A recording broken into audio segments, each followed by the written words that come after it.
gehen, wegen der Kamera. Genau. Noch ein Stückchen. Noch weiter.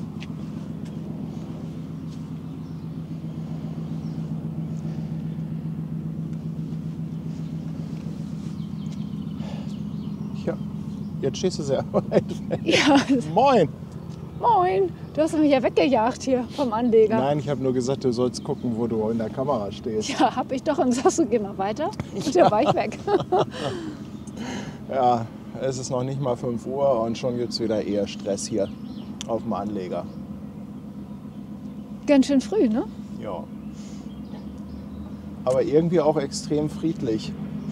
Bis auf einen, der macht hier immer Stress morgens. Ja. Ja. Fängt mit L an und hört mit Otze auf. Sind aber auch schon wieder schnell unterwegs, die Jungs, ne?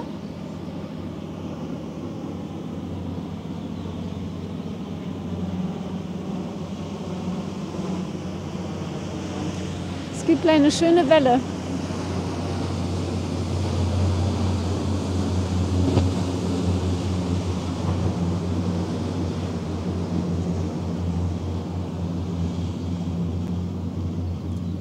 Ich habe nicht das Gefühl, dass sie morgens Rücksicht nehmen auf Menschen, die hier auf dem Anleger ein bisschen filmen wollen. Aber da hinten kommt schon die MSC.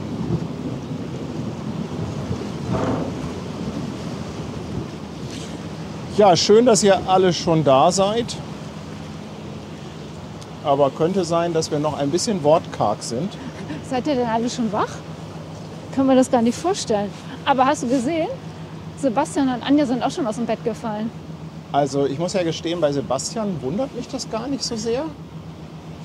Aber bei Anja, da würde ich jetzt mal fragen, was stimmt mit dir nicht? Aber ist Anja nicht auch mal irgendwann ganz früh morgens aufgetaucht, als du am Dockland warst? Irgendwann war sie mal früh morgens auf, ja. Das habe ich auch gesehen. Ja, es kommen insgesamt 3 Kreuzfahrtschiffe. Die MSC, ja, Preziosa, glaube ich. Dann die Costa Favolosa und die Star Pride. Nach den beiden Kreuzfahrern ist, glaube ich, ein paar Minuten Pause und dann kommt die Ever Given. Also das wahrscheinlich bekannteste Containerschiff der Welt. Und nach der Star Pride kommt, glaube ich, noch eine MSC. Ah ja. Ich habe wieder was vergessen. Die Einblendungen funktionieren noch nicht. Sebastian musste gleich noch mal probieren, ob die Schiffseinblendungen jetzt funktionieren. Dass Sebastian schon wach ist. Ja, ich bin es noch nicht so wirklich. Ach, warte mal, nee, warte, noch nicht. Noch nicht.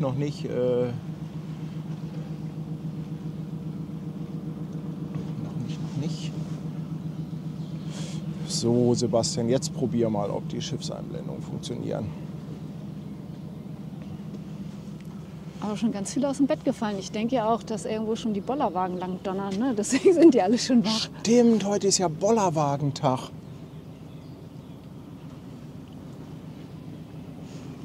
So, ja, also, warte mal, nee, also das geht, aber die Einblendungen kommen noch nicht.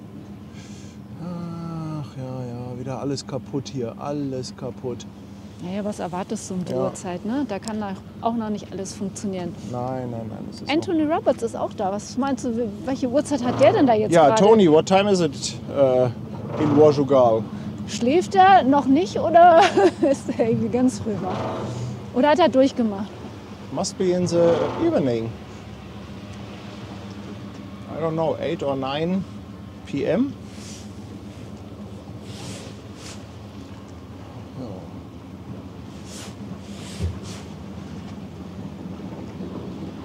Aber scheint ja auch 19:40 Uhr ist es da. 19:40 Uhr. Ja. Ja, Primetime würde ich sagen, Ja. ne? Sebastian, kannst du noch mal probieren mit den Einblendungen? Ob die jetzt funktionieren? Ansonsten weiß ich auch nicht weiter.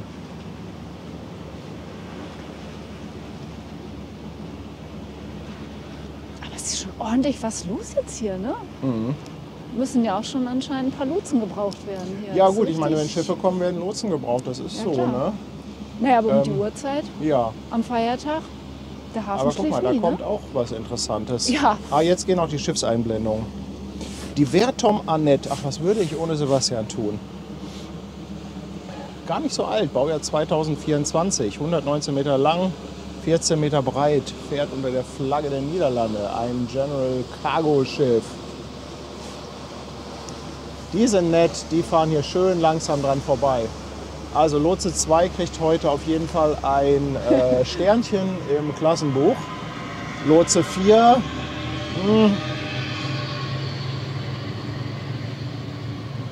Lotse 4 hat schon ein bisschen Stress gemacht. Aber wir haben schön geschaukelt. Und keine Welle kam hier rüber. Also, Und schunkeln, würde Conny sagen. Ja. was kommt da angefahren? Ja, ist hier so ein Frachter. Ne? Also die werden ja im AIS mit General Cargo Schiff angegeben. Was die dann so im Detail transportieren und können, da bin ich dann auch immer so ein bisschen ratlos, ahnungslos. Enrico, ja genau, die Ever Given, das war die im Suezkanal. Deshalb sage ich ja auch, das wahrscheinlich berühmteste Containerschiff der Welt. Aber eine ganz interessante Geschichte, weil durch den Unfall von der Ever Given hat man dann auch mal gemerkt, was es eigentlich bedeutet oder wie wichtig diese ganzen Warenströme für den Welthandel sind. Ne? Und dadurch, dass der Kanal, der war ja glaube ich fast eine Woche war der nicht befahrbar oder sogar noch länger, ich weiß das gar nicht mehr so genau. Irgendwann hat man gemerkt, dass hier zum Beispiel in der Autoindustrie die ersten Teile gefehlt haben. Ne? Die waren natürlich nicht alle auf der Ever Given, aber die waren halt, die ganzen Teile waren halt teilweise auf Schiffen, die da durch wollten und nicht konnten. Ne? Hat sich das natürlich erst alles aufgestaut, weil alle gewartet haben, ob sie da durch können. Ja. Vertom Annette, guck mal, die hat aber einen coolen Bug, oder? Ja. Guck mal vorne, diese weiße Zeichnung. Ich fand auch ebenso von weiter weg sah das so aus, als ob die in 2 Teilen kommt, ne? Ja, Weil das- oh, da arbeitet auch schon jemand. Da ist schon jemand fleißig an Bord. Den kann man auch richtig gut erkennen mit seiner Warnweste. Das könnte der Bruder von Brigitte sein, ne? Ja, du kannst ja mal rüberpfeifen. Nee, das schaffe ich nicht.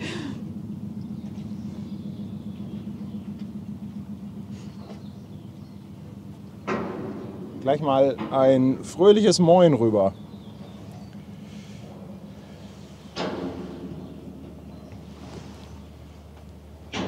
Der Viso-Boy ist schon wach und verlängert seinen Sub. Herzlichen Dank, Dankeschön. herzlichen Dank. Ich hätte ja gedacht, Mensch, Twitch, das ist so viel jüngeres Publikum und die brauchen noch, bis sie wach sind, aber nein, Twitch ist auch schon wach. Ja, die bereiten sich auch schon auf den Tag vor, ne? Good morning!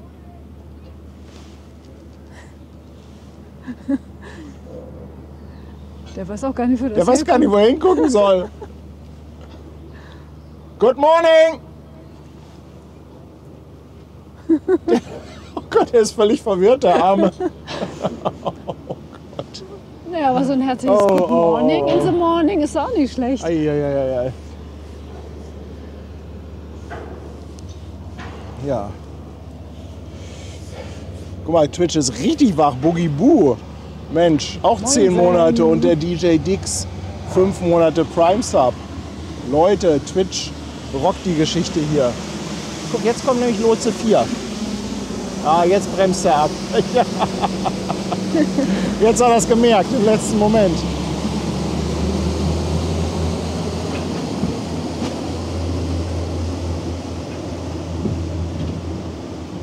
Die denken sich auch, was machen die Bekloppten da an Ja. dem Anleger? Ich kann hier nicht so fahren, wie ich will. Die würden gerne noch im Bett liegen, ne? Ja, ja. Und die müssen raus und wir stehen hier und hätten eigentlich ja liegen bleiben können. Oh, guck mal hier, der Dieter ist auch seit 24 Monaten dabei. Mensch, Mann, Dieter. ey.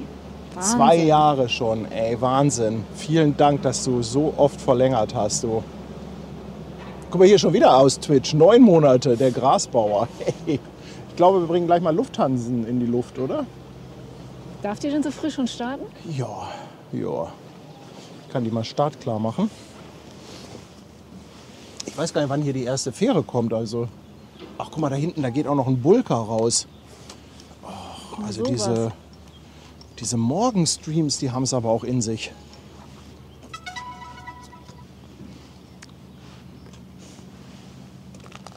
Da kommst du schon richtig in Stress, ne? Hättest Ja. du gar nicht gedacht. Ja, das stimmt. Stress ist das richtige Wort.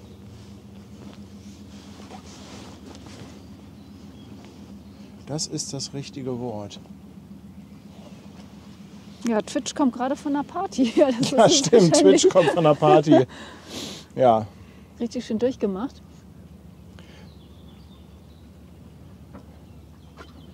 And the coffee this morning is sponsored by Tony Roberts. Thank you, Tony.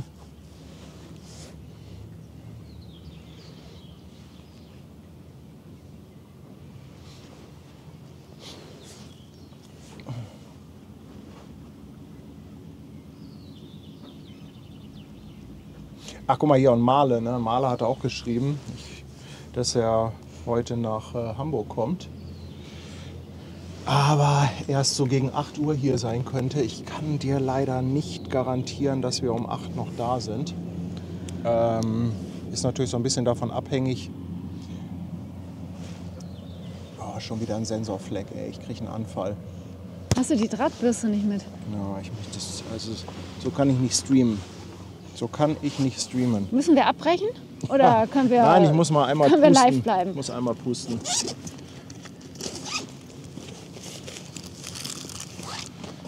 Sensordreck, schiefe Kamera, es sind alles so Dinge. Können wir einfach nicht so richtig mitarbeiten. Ich glaube, es hat keiner gemerkt, wenn du nichts gesagt hättest. Spätestens wenn Remo irgendwann wach ist.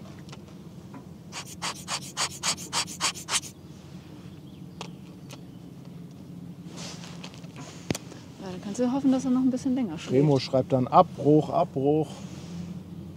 So, aber ein bisschen diesig ist es insgesamt. Das stimmt.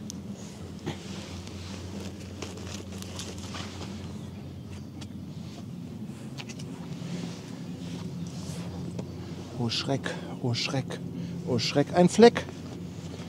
Enrico, ich weiß nicht, ob die MSC ein Typhon gibt, aber ich halte die Chance mal für eher gering. Für eher gering. Das ist ja auch sehr früh noch. Wasserburg ist auch wach. Danke, Danny, 2 Euro. Moin. Danke, danke, danke, danke.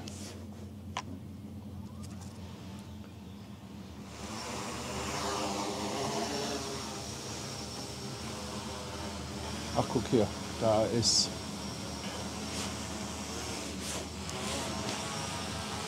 Lufthansen will nicht scharf, weil Lufthansen zu nah dran ist.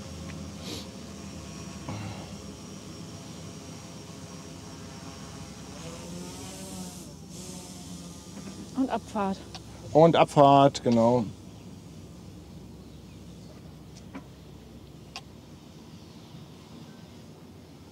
Aber so richtig lauschig ist es morgens auch noch nicht, ne? Also so ohne Handschuhe fühlt man schon ein bisschen. Meinst du denn, dass auf der MSC schon Dass da jemand wach ist? Glaube ich nicht. Nee, ne? Das glaube ich ehrlich gesagt nicht. Aber in der Küche ist doch jetzt bestimmt auch schon richtig Attacke, ne? Gibt doch bestimmt gleich für alle noch Frühstück, oder nicht? Da kannst du von ausgehen. Erstmal gucken wir jetzt, ob wir hier ein Bild haben. Oh ja. Ist das bei den MSC-Schiffen, dass du da mal ein- und aussteigen kannst? Ist das da? Ja, stimmt. Diese MSC-Metropolentour, das hatte mal jemand erzählt, die machen so ein bisschen so wie so ein Hop-on, Hop-off-Bus. Da kannst du im Prinzip in jedem Hafen ein- und aussteigen. Also könnte das jetzt auch sein, dass da auch viele noch draufbleiben und weiterfahren? Also dass da gar nicht so kompletter Wechsel ist? Ne? Ich glaube, MSC ist ja eh nicht so das typische Hamburg, also deutsche Publikum. Das ist ja auch eher international. Von daher würde ich denken, dass da gar nicht zwingend jetzt unbedingt Hamburg der große Wechselhafen ist. Ich wollte gerade sagen, da unten ist ein Paddler, aber das ist dann doch eine Tonne im Fahrwasser. Lotse geht gerade an Bord.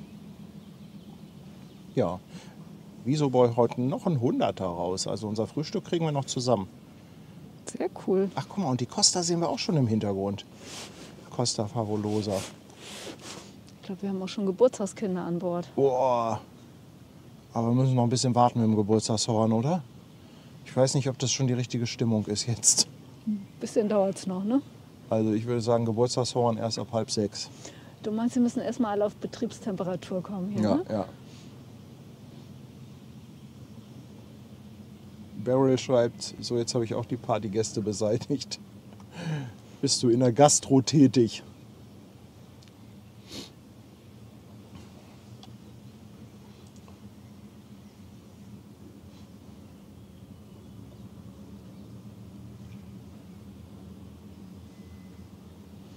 Aber es ist ja auch mal gar nicht so, oder kommt ja gar nicht so oft vor, dass die so alle hintereinander kommen, ne? Also Ja, dass die ja, ja. tatsächlich so wie an einer Perlenschnur hier sich präsentieren, die Kreuzfahrer. Ja.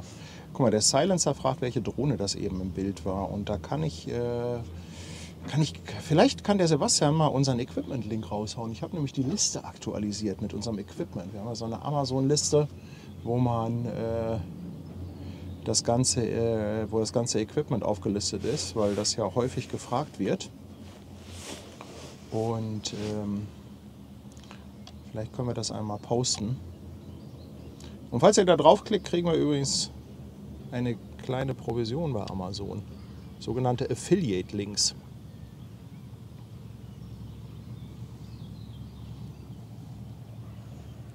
Kaum ist das ausgesprochen, ist der Link auch schon da, ne? Ja, Sebastian ist einfach die Maschine.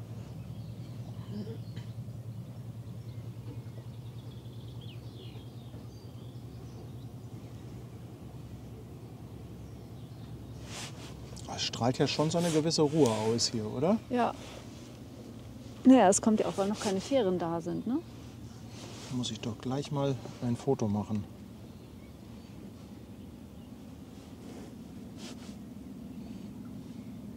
Hier der Beifang rechts kommt übrigens auch in Sicht. Stimmt, da kommt noch mal was.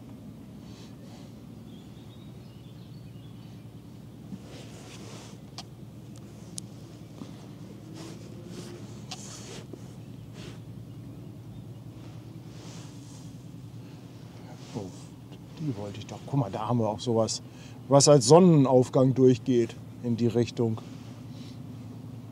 Herrlich. Die zweite Kamera muss ich gleich noch mal ein bisschen einstellen. Boah, guck mal, das sieht aber auch toll aus, oder? Oh ja.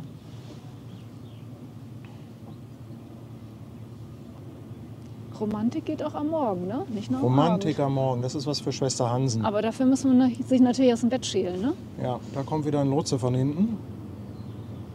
Aber der kommt ganz, ganz langsam.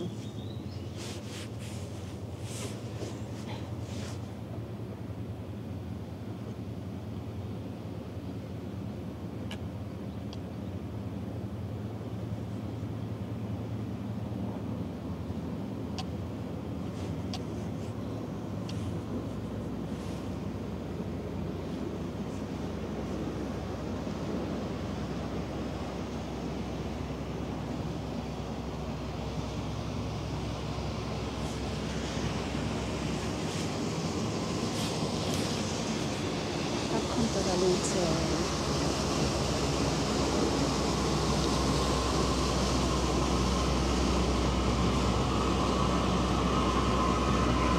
Die Sloman-Hebe.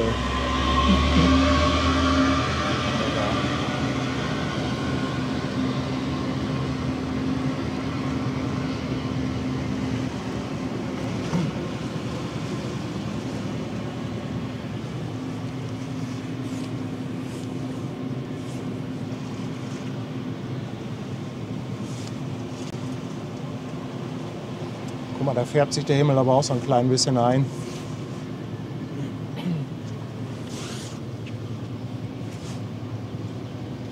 Ja.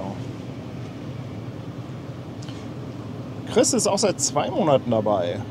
Dankeschön. Chris Me. 2 Monate auch schon. Danke, danke. Ja. Ja, und hier am Morgen mit einem neuen Prime Sub der Magendurchbruch.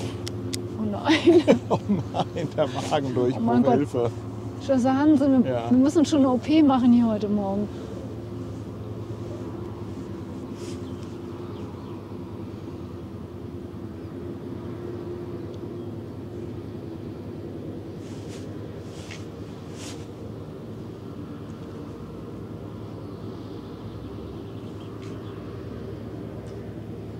Guck mal, Andi schreibt, Paddy hat Klingelmännchen bei Schwester Hansen gemacht. Bei uns hieß das immer Pingeljagd. Hier. Ja, Pingeljagd, Klingelmännchen habe ich noch nie gehört. Kenn ich beides nicht. Doch, klingeln und wegrennen. Ja, ich weiß schon, was gemeint ist, aber die Was sagst du Begriffe, denn dazu? Klingelstreich Klingelstreich? Wie heißt das bei euch? heißt das in Norddeutschland. Pingeljagd, Klingelmännchen oder Pingelstreich oder Klingelstreich. Hier gibt's wieder Manche nennen das aber einfach Wegdienst.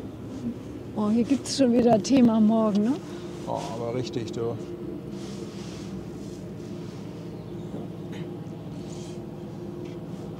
Thomas möchte wissen, ob wir in die Schlepper warten. Das kann ich dir nicht genau sagen, aber ich könnte mir vorstellen, dass die Ever Given da schon irgendwie erwartet wird. Sag mal, wer kommt denn da jetzt bitte? Ein Mini-Bötchen. Das ist Willi, der hat aufgerüstet. Das ist gerade hinterm Dalben, zeige ich euch gleich, was ich hier meine. Magendurchbruch, was für ein Name. Guck mal hier, wer ist das denn? Also Willi ist es nicht.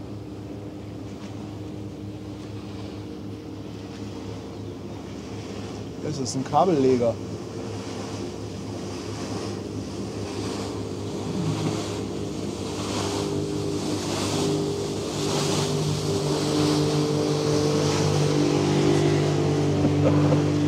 Wie geil irgendwie, oder? Ja, total. Also irgendwie cool.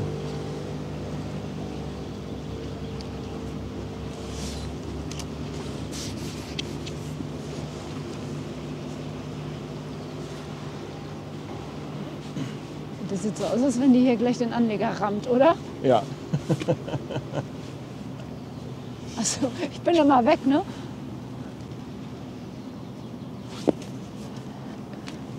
Ja, die MSC hat irgendwie so ein bisschen, macht sie den Eindruck, als ob sie sehr dicht rankommt.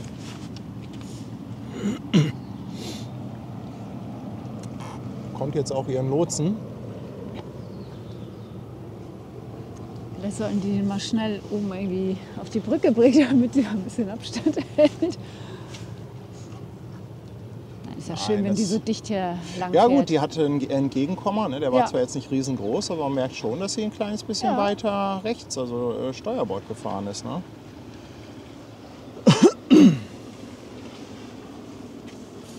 So, die ersten Fotografen kommen auch schon aus den Löchern. 19 Cess 72 hat einen Sub verschenkt. Vielen Dank Dankeschön. dafür. Andi der Sattelschlepper hat auch einen 5er-Pack Mitgliedschaften verschenkt. grüne Danke Welle Andi, hier, ne? grüne Welle und Holger 15 Monate. Danke ihr Lieben. Danke. Danke. Jetzt, das Ding ist viel zu dicht für meine Drohne.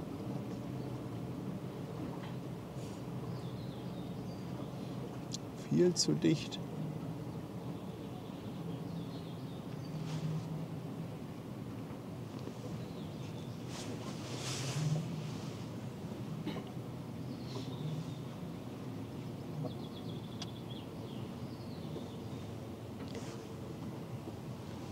Also hier live sieht das echt dicht aus, ne? Ja. Wie die vorbeifährt. Ich glaube, auf Auch der irgendwie Kamera. so friedlich, ne? Ja, auf der Kamera sieht man das jetzt gar nicht so. Aber hat keiner geschrieben, dass er drauf ist und winkt, ne? Keiner am Winken. Nee, das hätte mich jetzt auch gewundert.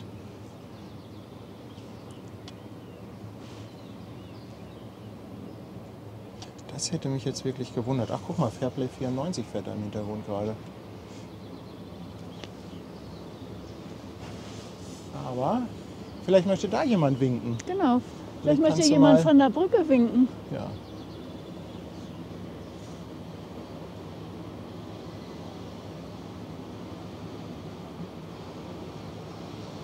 Ach, noch keiner wach. Noch nicht in Winklaune. Aber wir brauchen ja nicht winken, aber ein Horn können sie mal raushauen. Ach, guck mal, da ist doch jemand da auf dem. Ja, auf dem, der winkt. Sehr schön. Boah, ist die dicht dran hier, Ja. ey. Das ist echt Wahnsinn, wie nah die an uns vorbeifährt. Leute, ich kann rüberspringen. Ich kann echt rüberspringen. ich die mit der Drohne fast nicht drauf.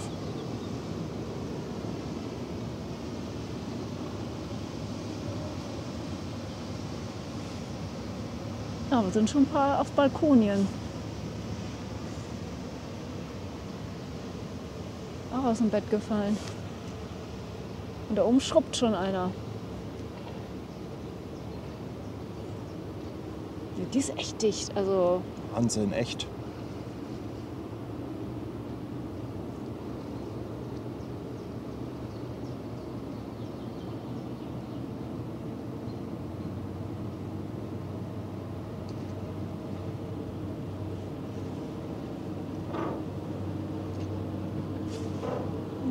da schon welche. Guck mal. Ich sehe überhaupt nichts. Da vorne. Ach, hinten drin? Ja. Ja. Da steht schon jemand.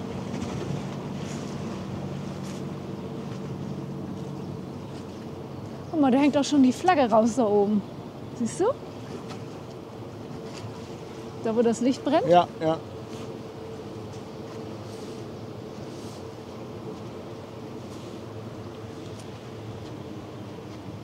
Ja. Gute Reise, würde ich sagen. Ne? Next one.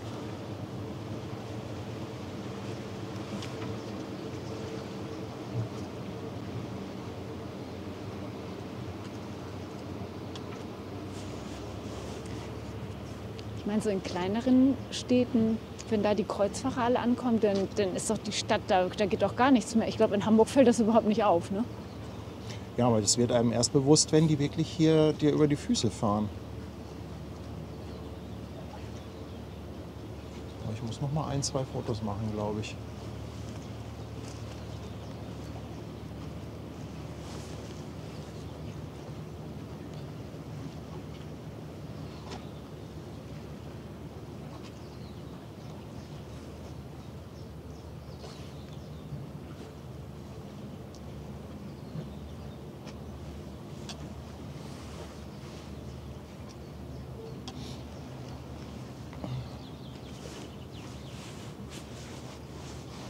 Schön, wie die Stadt im Hintergrund erwacht.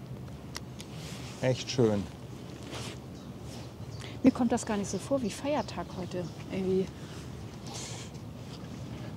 Nee, irgendwie nicht, ne? Nee.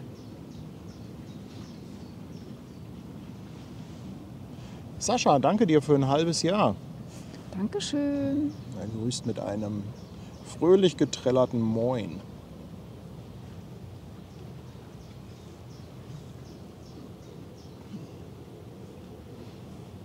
Krass. Es sind über 800 Leute auf beiden Wahnsinn. Ne? Kanälen. Ihr seid echt Wahnsinn. Ihr seid echt Wahnsinn. Also.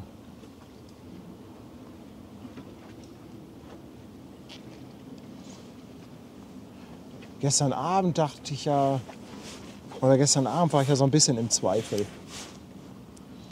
Ich sag zu Tanja, sag mal, ob das eine gute Idee ist und dann Feiertag irgendwie 3 Uhr noch was aufstehen. Aber 3:15 Uhr. Aber Hat sich schon gelohnt.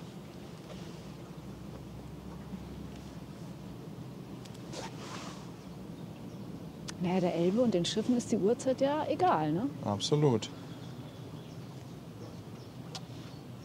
Aber guck mal, sieht auch schön aus von hinten, ne? Wenn sie da jetzt so nach Hamburg reinfährt. Ja. Ja. Mit der Elbphilharmonie.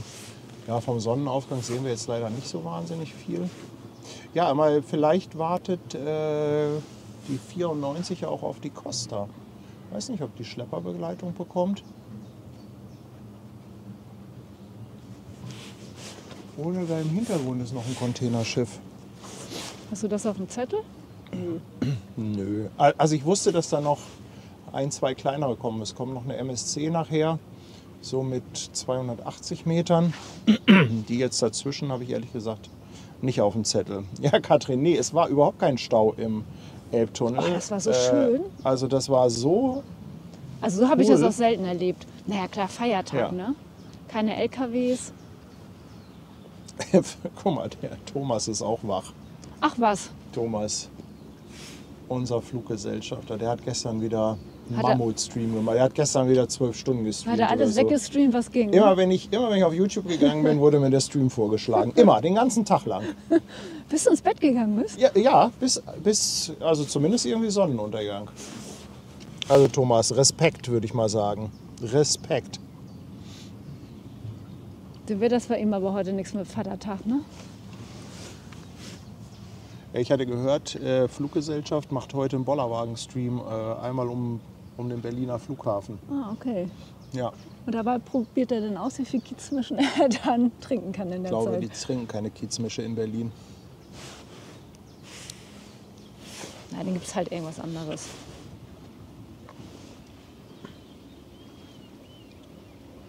Guck mal, Brigitte ist auch schon wach. Brigitte, wo stehst du? Bist du im Empfangskomitee?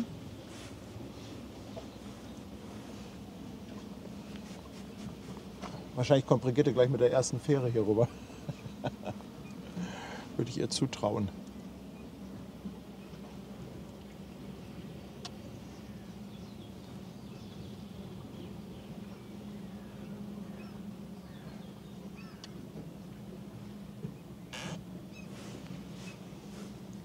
Ich glaube, Brigitte macht Pause heute. Die hat Angst vor den ganzen Vätern mit ihren Bollerwagen. Hat Brigitte heute Feiertag? Ich glaube, Brigitte hat heute Feiertag. Für Kiezmische ist es noch zu früh. Oh. Eigentlich ist es nie zu früh für Kiezmische. Oh doch.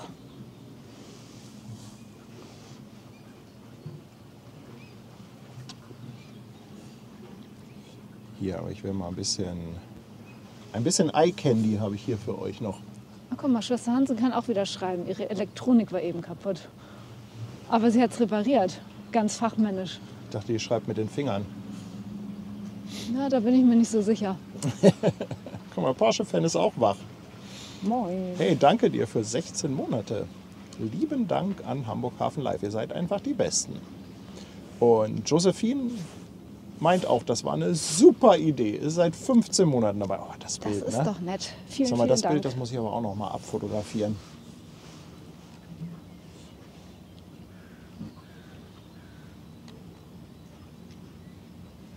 Du kommst ja richtig in Fotoekstase. Naja, was heißt Ekstase?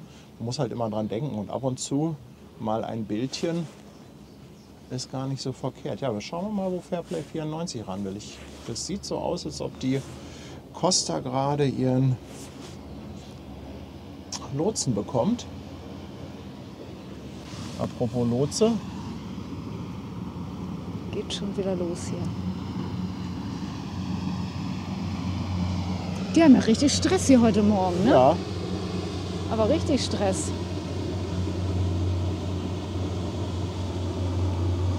Guck mal.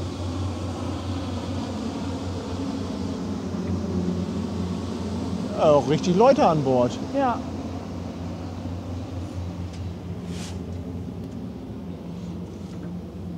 Ist heute nichts mit Vatertag für die Lotsen. Nee. Die müssten ja eigentlich gleich hier unten irgendwo ins Bild fahren.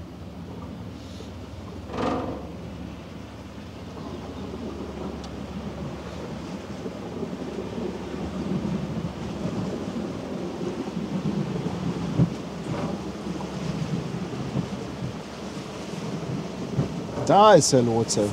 Ja, guck mal, vertut sich durch das Zoom-Objektiv. Ne? Die MSC ist schon richtig weit weg. Ja. Boah, guck mal. Oh, Leute, guck mal, die Sonne, da ist sie. Da ist sie. Ach, wie schön. Ach, das Bild ist für Ben. Denn Ben habe ich gestern noch gefragt. Ich sag, der Ben hat ja diese Viewfinder-App. Das ist ja so eine App, die Fotowetter vorhersagt. Und ich sage, Ben, guck mal auf deine App, wie das aussieht morgen früh. Ja, das wird diesig und lichtmäßig nicht so dolle. Lieber Gruß an Ben. Aber nicht, dass er sich jetzt ärgert. Ja. Aber ich glaube, ihm war das echt zu früh. Aber wer weiß, vielleicht kommt er mit der ersten Fähre hier an. Ja, wer weiß, wer weiß. Guck mal, Volker verschenkt noch eine Mitgliedschaft. Danke, Volker. Dankeschön. Es wird immer grüner im Chat, immer grüner. So, jetzt gehe ich auch mal mit der Drohne auf die Costa.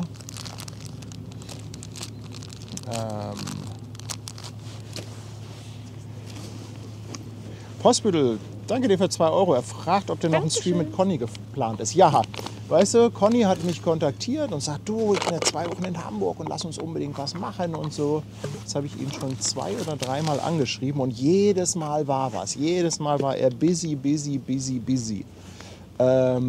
Also ich hoffe darauf, dass wir das irgendwie noch hinkriegen.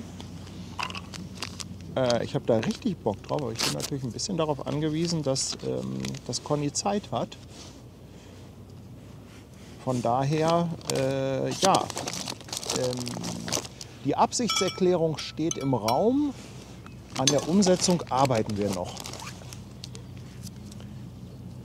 Moinsen, Klopferhase, danke für 19 Monate. Dankeschön.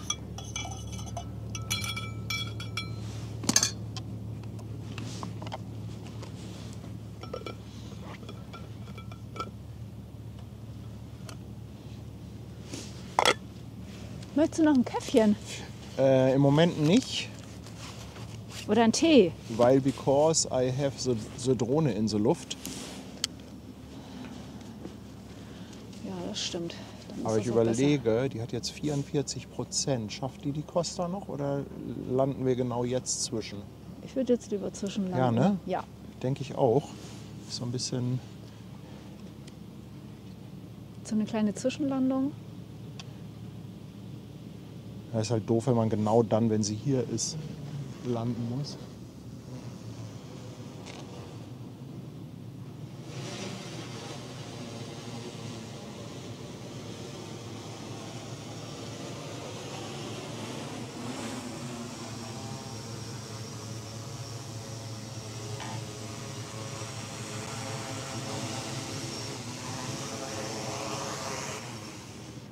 Guck mal, Sebastian Kolzer hat auch schon die Polizei entdeckt. Die kommen Was? auch schon. Ja. Die Polizei ist auch schon unterwegs. Schwester Hansen. Wird wieder nichts mit dir hier heute.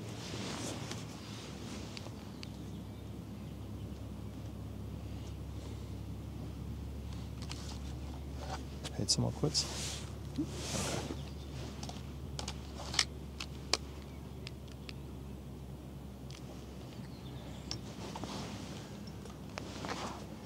Oh, das ist aber schön warm, der Akku. Den kannst du mal hier lassen. Ja, die stimmt, die werden warm. Die werden warm, das stimmt. So.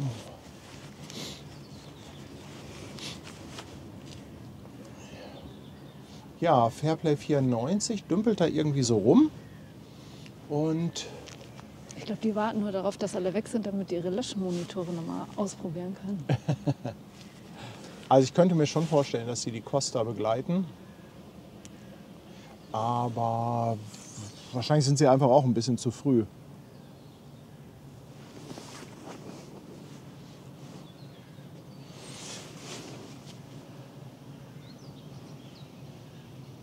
Und die Ever Given wurde auch schon Lüesand gesichtet. Tigers Treasures in Purple. Kommt im September und Barkassenpfad ist geplant. Super. Danke dir für 20 Monate. 20 Monate, Wahnsinn, ey. Das ist 1 Jahr und 8 Monate. Das hast du aber schnell ausgerechnet. Ja. Wir haben da übrigens noch einen Gutschein, falls du dich entscheidest, mit Elas zu fahren. Die Songa Panther, schreibt ihr, ist dahinter und eventuell ist dafür der Schlepper. Naja, wir werden es gleich sehen. Wir werden es gleich sehen. Ist aber auch mal ganz angenehm ohne die Fähren hier, oder? Sag das nicht. Meinst du, es kommt gleich? Ja.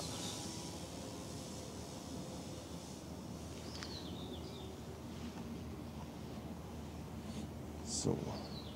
Ich glaube, es ist das erste Mal, dass ich das gar nicht so, dass ich das hier erlebe, dass keine Fähren kommen. Ja, ich glaube, die erste fährt ja um kurz vor 6. Und bis die dann hier ist ja bestimmt so 5:45, oder?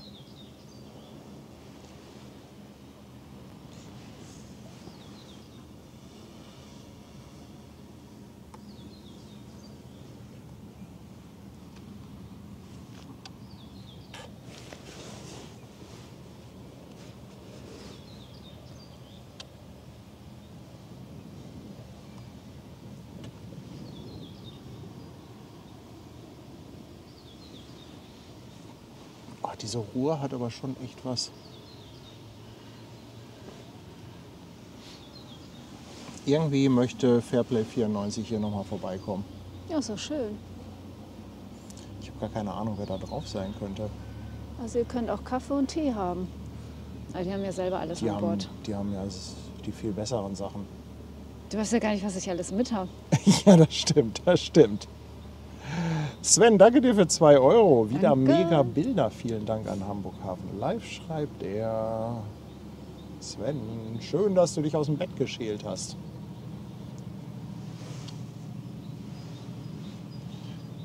Hier comes Costa.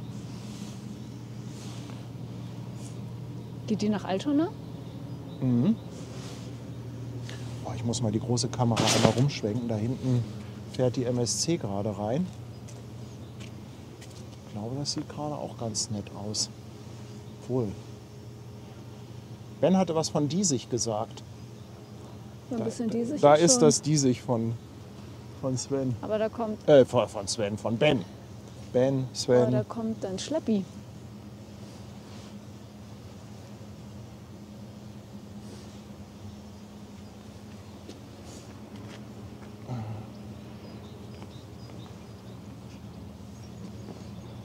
Ist auch jetzt ein schönes Bild. Mhm. Kreuzer und Schleppi.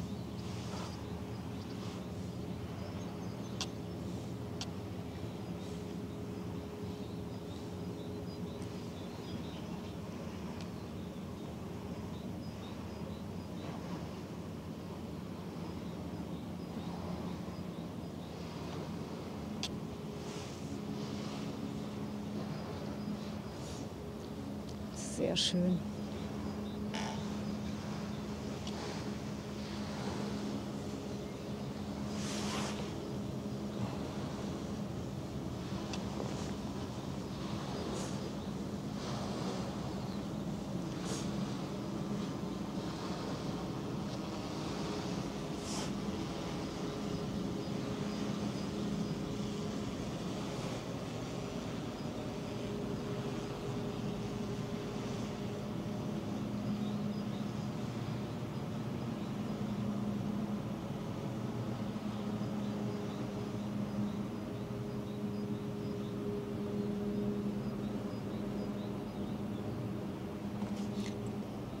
Oh, Costa. Costa kommt.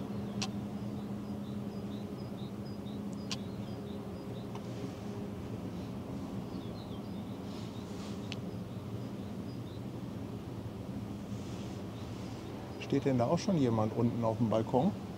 Ja, ich glaube, ja, oder? Nee, da Nee. steht noch niemand. Nee.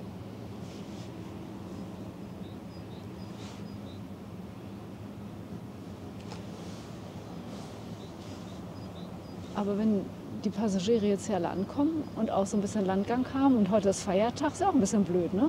Ja, Irgendwie? Ja. irgendwie nichts los, ne? Nee. Da willst du mal ein bisschen Ja. shoppen? Flo auf Twitch, 11 Monate mit dem Sub dabei. Mensch, du musst ja auch fast seit Anfang an bei Twitch dabei sein. Dankeschön. Und unser Sattelschlepper Andi schreibt, ich würde mich langsam in den Eskalationsmodus steigern. Nee, heute Morgen ist noch nicht so Eskalation. Warte ab. Wem winkst du denn eigentlich? Ja, weiß ich nicht. Ach so, du hoffst, dass da einfach irgendeine Reaktion Natürlich, kommt. ist doch ganz nett mal Ja. Moin sagen, ein bisschen winken. Ja, das Guck mal, stimmt. die fährt schon deutlich weiter in der Mitte wieder, ne? Die fährt deutlich weiter drüben, ja, das ist richtig. Das ist richtig.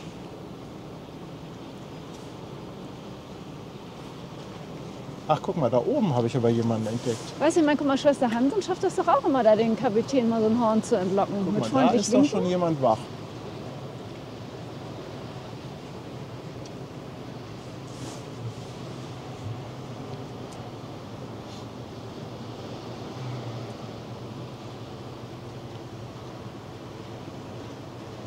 So, hier kommt die nächste Polizeikontrolle. Ja.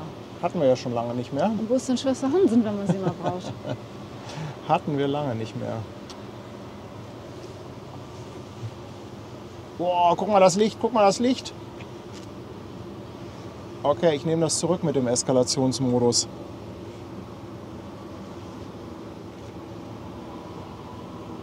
fahren tatsächlich hier zu uns hin. Ja, ist doch schön. Ist doch schön, ne? Vielleicht bringen die Kaffee mit.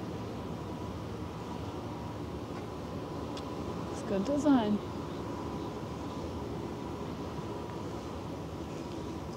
Die bringen Kaffee mit.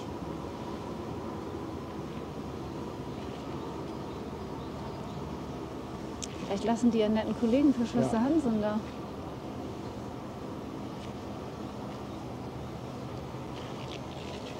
So.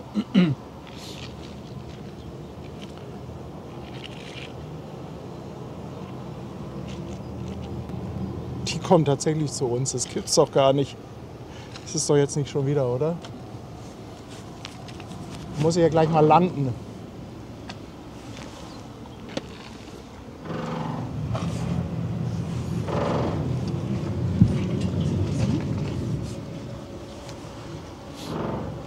Ich gehe da gleich mal hin und Ja. klär das. Dann kannst du ja mal hier so ein bisschen. Ja, ich mach das mal. Na? Ich mach mal ein bisschen Kamera. Du musst mal da so ein bisschen die andere Kamera machen. Ja, Ich, mach ich. Ein bisschen raus. ja. Ich mach mal das Mikro. Ich tue das mal weg. Geh mal zu dem. Warte, da muss ich ja einmal landen. Achtung, guck mal. Ja, ja.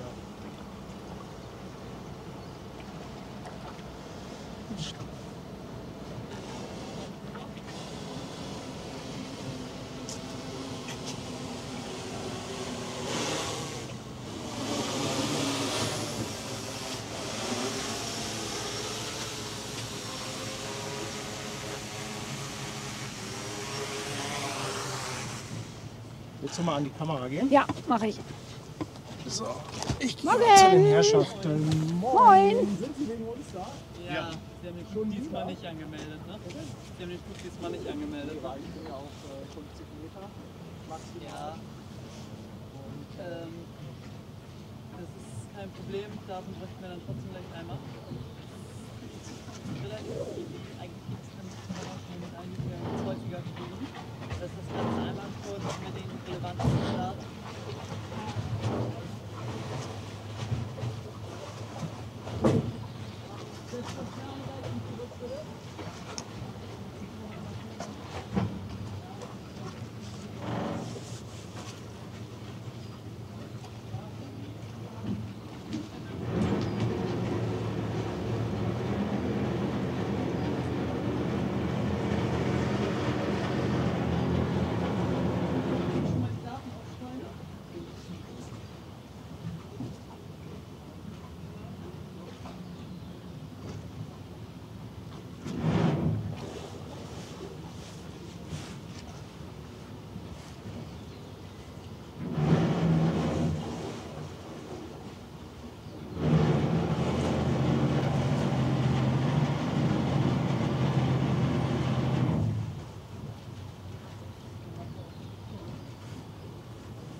So, ich hoffe, ihr könnt mich hören.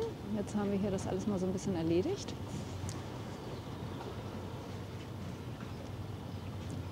Patti ist gerade mal auf den Dampfer rüber und die schauen mal wieder, ob bei uns alles in Ordnung ist. Aber eigentlich haben wir das ja alles ganz gut hier unter Kontrolle. So, Schiff sieht man auch ganz gut. Ich hoffe mal, dass die Technik mich hier jetzt nicht im Stich lässt. Nö, sieht doch ganz gut aus.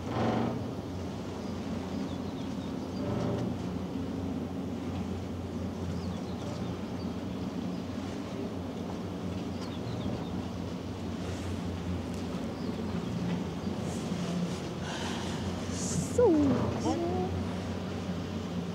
schaue ich mal ein bisschen in den Chat rein.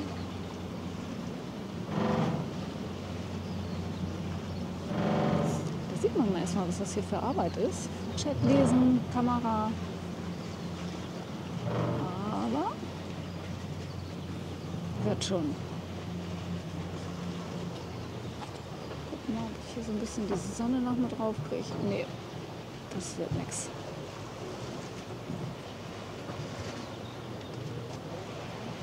So, Schwester Hansen.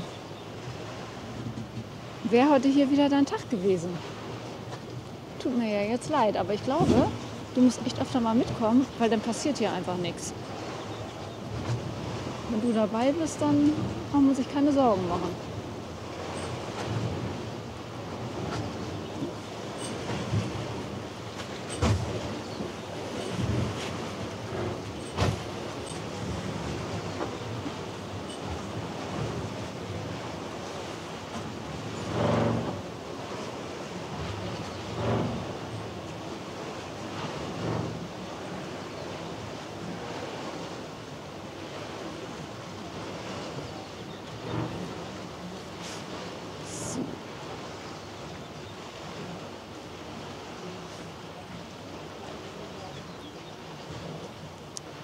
Scheint ein bisschen länger zu dauern, aber muss ja auch alles in Ordnung hier haben.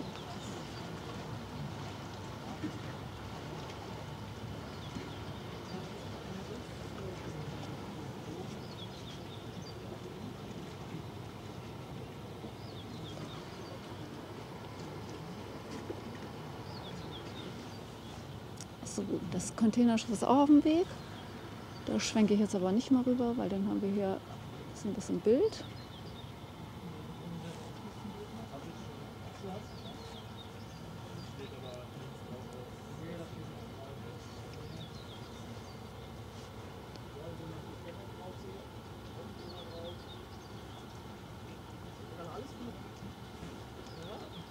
Ich glaube Ihnen das gerne.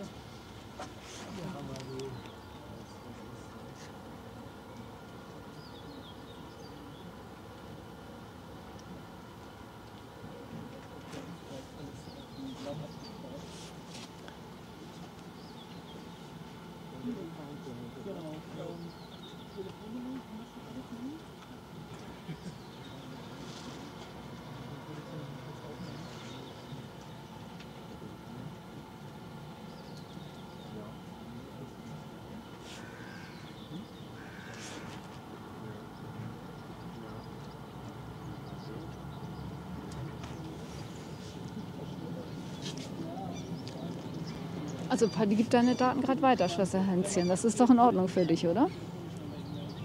Wie gesagt, in Zukunft einfach nur einmal schnell rüber. Genau. Da haben wir unseren eigenen Ordner, wo wir das alles sammeln. Super, danke schön. Viel Spaß noch. Tschüss!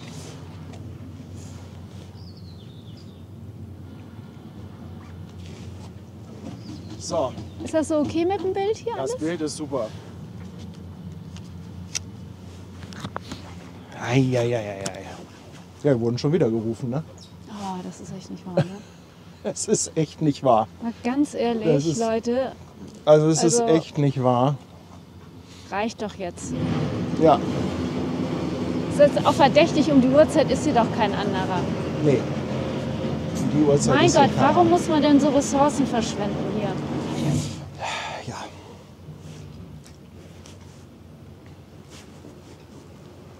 Ja, das Doofe ist halt, kostet halt immer ein bisschen Zeit, ne? Aber ja gut, es ist wie es ist. Alles nette Leute machen ihren Job, ne? Ja, ja. Ja, Jetstream fragt auch, darf man in der Nähe von Finkenwerder eigentlich Drohne fliegen? Ja, so nah dran sind wir hier gar nicht, ehrlich gesagt. Und das ist hier sogenannte Kontrollzone. Man darf hier bis maximal 50 Meter fliegen. Wie gesagt, es war auch alles in Ordnung. Ne? Also es ist, Hat sich ja die Drohnenpolizei wieder den Wecker früh gestellt.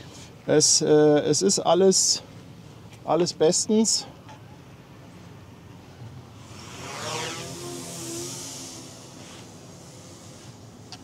So, das heißt, wir gehen jetzt auch wieder in die Luft.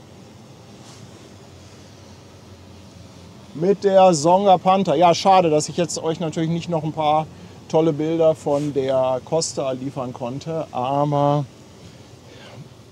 Na, wir haben ja noch ein bisschen was auf dem ja, Programm. ja, Kriegerdelfin geswattet, ja, genau. Letztes Mal wurden wir auch schon geswattet. Ja, ich nehme es halt mit ein bisschen Humor, weil ich genau weiß, dass alles richtig ist. Ne? Also wie gesagt, das ist jetzt die zweite Kontrolle innerhalb von wenigen Tagen.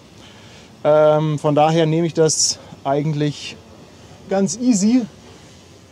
Aber Es ist halt insofern ein bisschen ärgerlich, weil natürlich auch Ressourcen verschwendet werden. Ne? Die haben auch Besseres zu tun.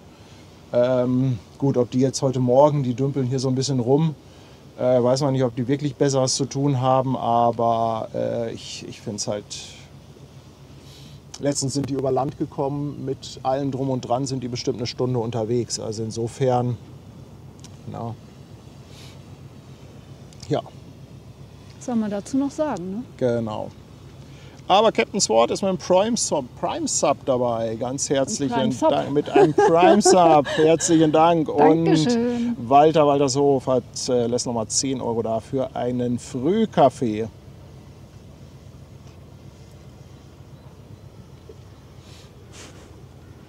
Hier, Michi denkt, das ist eine reine Vorsichtsmaßnahme. Nee. Ja, das kann mal so sein, aber diesmal wurden sie gerufen und genauso wie letzten Samstag auch. Ja. Aber das Gut, also auf der anderen Seite denke ich ja auch, ist das Gute, dass ihr jetzt auch hier im Stream seht, dass alles in Ordnung ist. Die machen da einen Haken dran. Die müssen natürlich halt diesen ganzen Kram machen, mit Daten aufnehmen und so weiter. Das müssen sie halt tun. Ne? Und die haben meine Daten natürlich auch schon 5-fach. Nein, 5-fach nicht, aber 2-fach oder so. Guck mal hier, die Songa Punker, die sieht aber auch toll aus, finde ich. Das stimmt. Na? Schöne Hapag-Lloyd-Container drauf. Ja, und die sind auch alle super nett, ne, die Beamten. Also das ist auch alles überhaupt kein Problem. Also ich bin eher so entsetzt über die Leute. Ja. Äh, T. Kerber schreibt, wer macht sowas? Ja. Ja. Derjenige wird es hier mit Sicherheit nicht oder diejenige wird es hier mit Sicherheit nicht reinschreiben. Wäre auch mal schön. Würste machen das. Würste.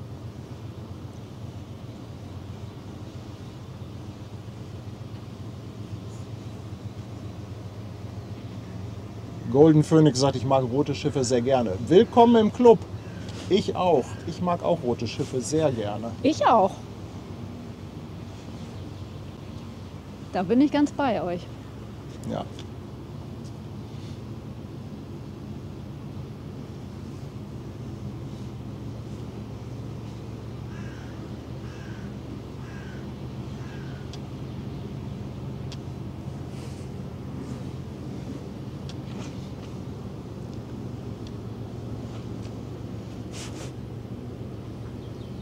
Das ist immer erst jetzt noch 5:30 irgendwie.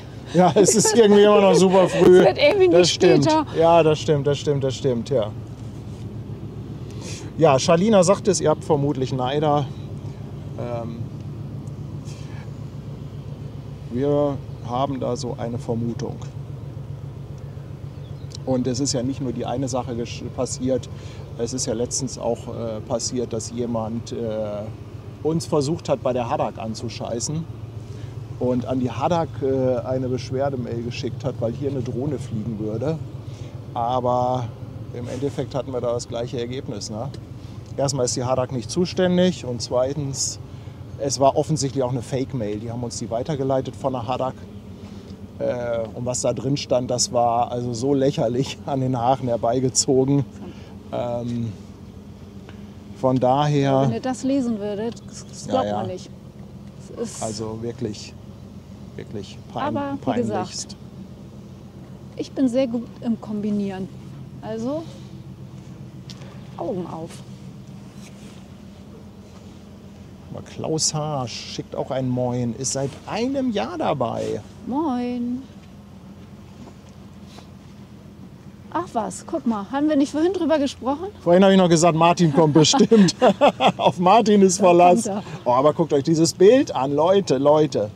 Ja, aber letzten Samstag habe ich auch gesagt, also diese Idioten, die die Polizei rufen, die spielen uns letztendlich in die Karten, weil jedes Mal, wenn es im Stream passiert und live hier die Zuschauer mitbekommen, dass alles in Ordnung ist. Ne? Also es kommt ja immer wieder die Frage, darf man das nicht? Morgen. Ja, man darf hier fliegen und ihr könnt... Moin Martin! Und ihr könnt davon ausgehen, dass ihr hier in Hamburg kontrolliert werdet. Und deshalb können wir es uns nicht leisten, hier irgendeinen Quatsch zu machen. Du hast die Polizei gerade wieder verpasst. Hab ich? Ja. Ja. Ich habe auch keinen gesehen. Naja. Nee, die kamen heute über Wasser. Naja, aber du musst es ja mal so sehen. Diejenige oder derjenige, der das macht, macht es ja nicht, damit wir kontrolliert werden, ob es sicher ist. Es hat ja einen da geht's anderen nicht um Grund. Sicherheit, es ne? geht ja Also, darum, uns hier irgendwie... Genau. Ja, es gibt da den Begriff Swatting für, der Kriegerdelfin hat es eben gesagt. Also Swatting, ein berühmter Fall vor einiger Zeit, Trimax, jemand, der auf Twitch streamt, dem haben sie das SEK nach Hause geschickt. Ne? Angerufen und irgendwie gesagt, ich weiß nicht, der schlägt seine Frau oder schießt mit der Oder, Waffe um ja. sich. Also was die genau gesagt haben, weiß ich jetzt nicht. Aber da gibt es den Begriff des Swattings für. Ne? Und dafür, ja, das ist auch strafbar. Also ich bin auch am Überlegen, ob wir da nicht einfach auch mal eine Anzeige rausgeben. Na, dass man einfach mal sagt, Anzeige. Ich weiß ja auch nicht, ob die solche Dinge nachverfolgen können. kann man machen. Andererseits ist mir das auch zu doof. Warum muss ich mich mit den Volltrotteln auf eine Stufe begeben? Hallo, dafür haben wir natürlich hier Bilder. Leute. Ich sag mal so. Haben wir schon mal schlechter gesehen.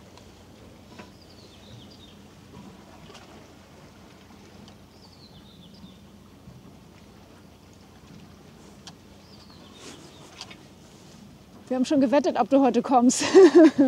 Ja, aber wieder mal zu spät. Ne? Ja, ne? Guckst du denn den Stream nicht? Dann weißt du doch, wann es hier losgeht. Doch, aber ich weiß dann erst, wie ihr seid. Ja, Martin, muss ich dir mal vorab eine Nachricht schicken. Ja, man kann sich das ja denken. Aber da erscheint doch schon wieder was. Also am wir haben ja die Horizont. Ever Given noch, die gleich kommt. Da hinten ist es tatsächlich so ein bisschen diesig. So, da kommt das. Ja. Kein Dunstentfernungsfilter. Ja, das stimmt.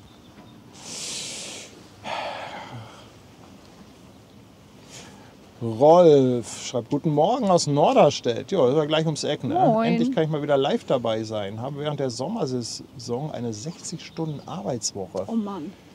Wow. Rolf, danke für 7 Monate. Was machst du denn? Eine 60-Stunden-Arbeitswoche. Ja, das ist krass. Das ist ja wirklich krass. Danke dir für 7 Monate. Und der Sven schreibt auch, keine Bühne für solche Menschen. 2 Euro vom Sven nochmal. Ja, ist so. Aber du, ich will auch gar nicht weiter drüber reden. Es gibt so viele Idioten auf der Welt. Es bringt alles nichts.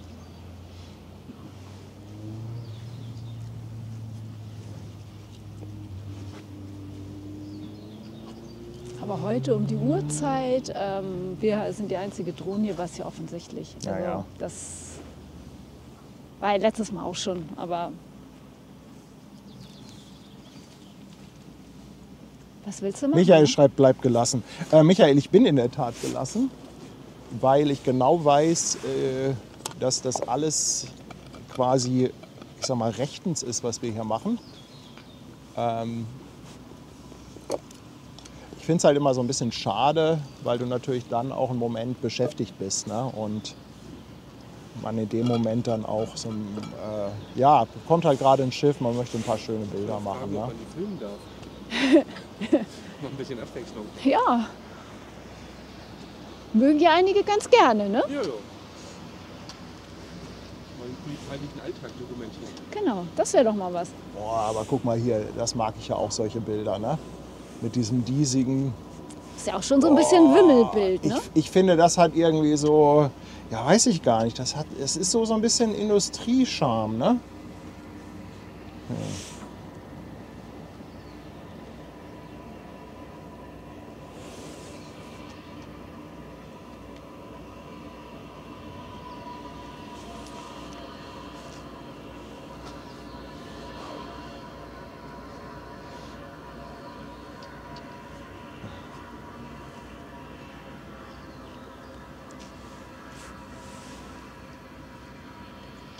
Genau, an die Haken dran und Ja. Aber ich hätte ja schon mal eine ganz gute Idee. Schwester Hansen könnte eigentlich jedes Mal an Land und bei Wasser vorbeifahren, alles abgeben Ja, genau. Denn einmal die ja. Uniform kontrollieren und dann einfach mal sagen, Mensch, wir sind jetzt hier gerade am Start, ihr braucht gar nicht kommen. Was hältst du denn von der Idee? Ja. Ich fand die jetzt gar nicht so schlecht. Rea meint falsche Zeit für Hamburg Hafen Live. Rea, das ist eine super Zeit. Guck dir doch mal diese schönen Bilder an. Hier. Good morning in the morning. Thorsten und Petra schreiben, boah, zu spät. Ist doch erst, ey, das ist noch nicht mal 6, ne? Sag ich doch. Danke euch für 18 Monate.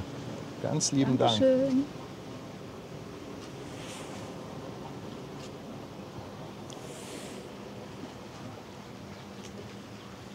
Hast du eigentlich noch gar keinen Hunger? Das wundert mich jetzt bei Doch, dir. bald kommt Hunger. Aber du hast ja gesagt, ich brauche nichts mitnehmen, du isst später.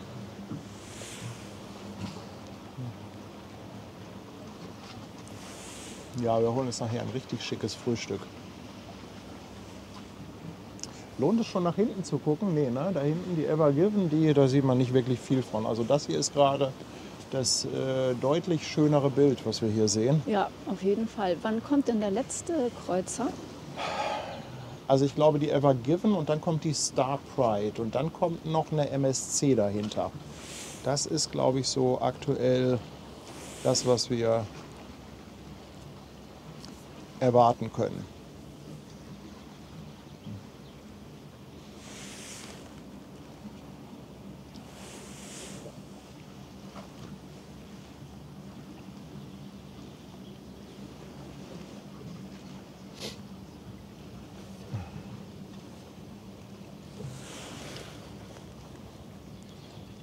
Andreas Hartmann ist seit 5 Monaten dabei auf der Reeperbahn. Er schreibt, was mache ich falsch? Über PayPal habe ich schon öfter unterstützt. Die letzte Zeit geht das nur über Kreditkarte. Ja, Andreas, das ist so eine häufig gestellte Frage, die ich dir leider bis im Detail auch nicht beantworten kann. Ich meine aber mal gelesen zu haben, wenn du bei Google über PayPal spenden möchtest, dass du erst deine PayPal-Daten in deinem Play Store-Konto oder Google-Konto hinterlegen musst. Das geht, glaube ich, nicht so on the fly.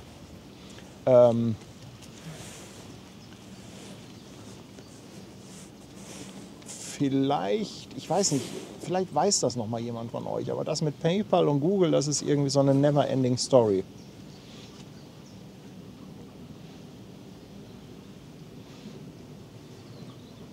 Michael Schenk, ich danke dir für die Worte. Dem ist nichts hinzuzufügen. Dankeschön.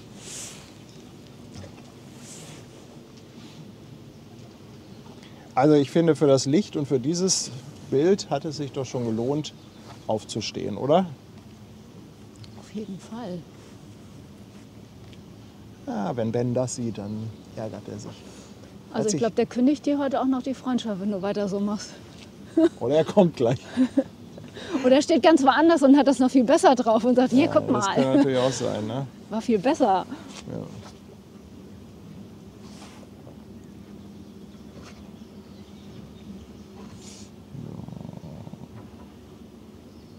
Fährt da hinten nicht schon sowas wie eine Fähre? Oder Das kann sein, dass die nächste Fähre oder die erste meine Fähre hier müden bald Augen mich da ankommt. schon?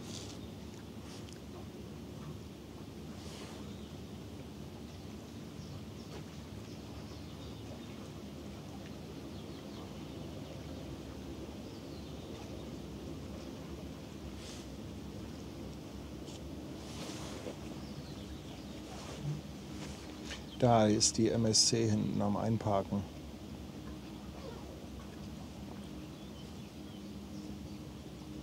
Aber so richtig voll ist der Hafen nicht, oder? Also auch Waltershof ist, glaube ich, ziemlich leer. Sind wir ja vorhin schon vorbeigefahren, da war ja nicht Genau, wirklich also was von drin. der Autobahn aus war da nicht, ich glaube, da war ziemlich leer. Ne? Es steht wohl auch jemand oben mit seinem LKW im Wendekreis und macht da wohl Pause. Ja. Hier, ach, Davon so, schon das einen CMA CGM liegt da, ein bisschen kleines Fieder, bisschen Fiederkram, aber so wahnsinnig viel ist da nicht los. Da hinten.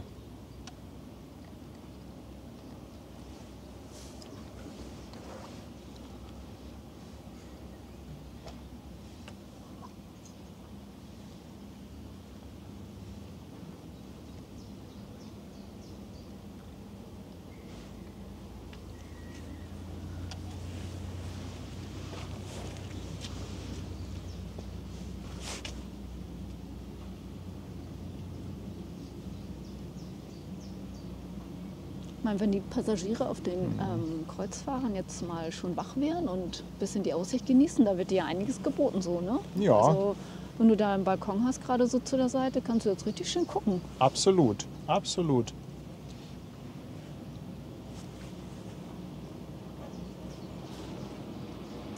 Die erste Fähre kommt von hinten.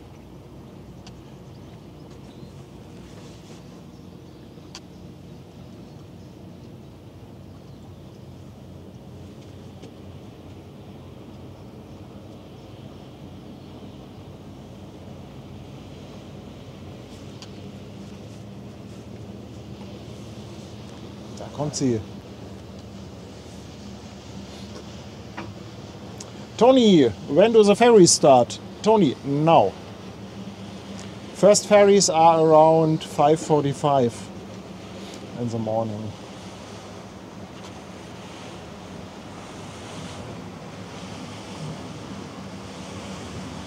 Abgefahren 1. Ganz lieben Dank. 9 Monate auf Twitch schon dabei mit dem Sub. Und Rolf Heinrichs verschenkt noch eine Mitgliedschaft. Rolf, Ach, was haben wir das Dankeschön. vermisst? Ja.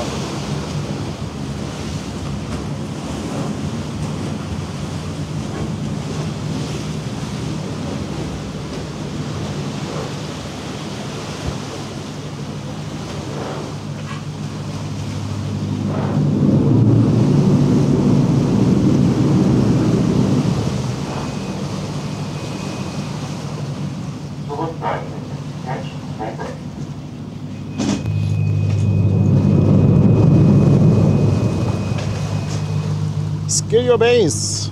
Willkommen an Bord mit einem Prime Sub. Dankeschön. Und Helga verschenkt 5 Mitgliedschaften. Grüne Welle. Helga, lieben Dank. Danke. Danke, danke, danke.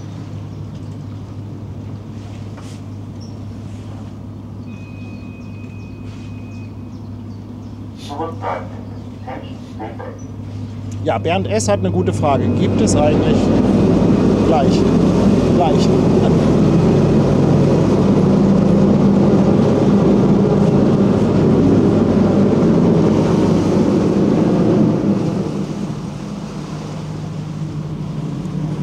Bernd fragt, gibt es eigentlich Deck 7 nicht mehr?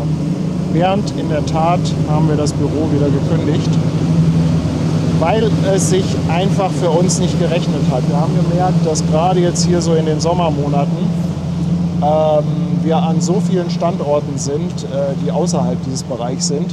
Und es rechnet sich einfach nicht. Wir machen einfach zu wenig von da.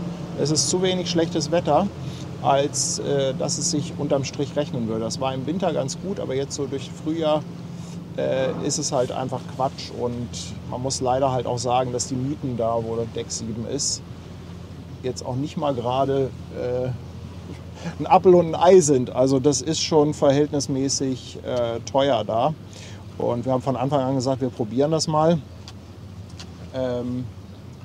Und haben das ja auch nur gemietet, weil wir die Option hatten, da monatlich rauszugehen. So, ich würde gerne einmal landen, um hier ein bisschen Pause zu machen mit der Drohne. Naja, was du dazu ja auch noch sagen musst, dass die Streams im Sommer mit der Sonne da auch extrem anstrengend gewesen sind. Ne? Also, Ja, das Gegenlicht ist sehr krass da. und du hast ja überhaupt keinen Sonnenschutz. Die Technik ist total heiß geworden. Und also war im Sommer halt auch nicht ideal, auch selbst wenn du was Gutes hättest da machen können. Aber sowas kannst du natürlich auch erst ausprobieren, wenn du es einfach machst. Ne?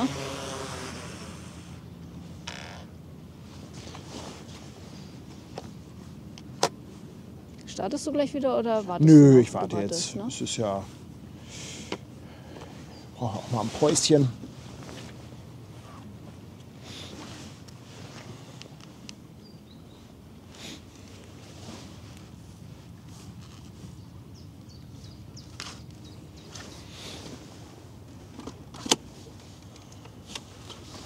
Ich glaube, wir haben jetzt auch einen kleinen Moment, ne, bis die Ever Given kommt.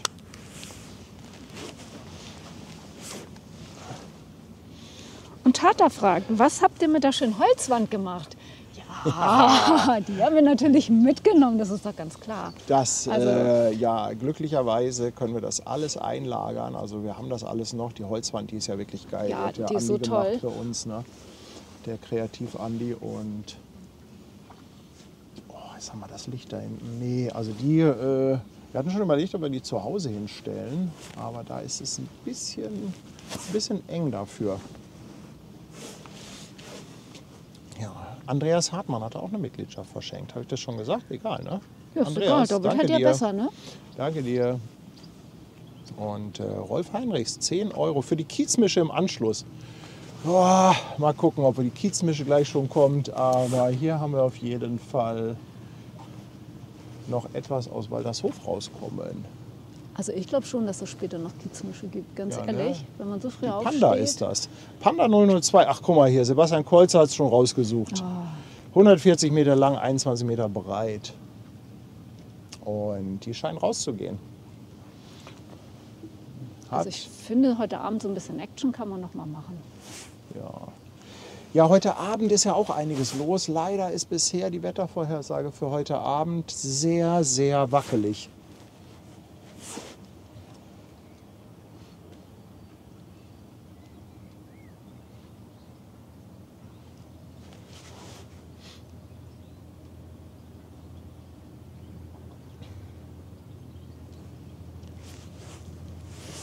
Aber es ist auch wenig an Fotografen hier heute Morgen, ne? Die haben sich auch alle noch nicht aus dem Bett getraut.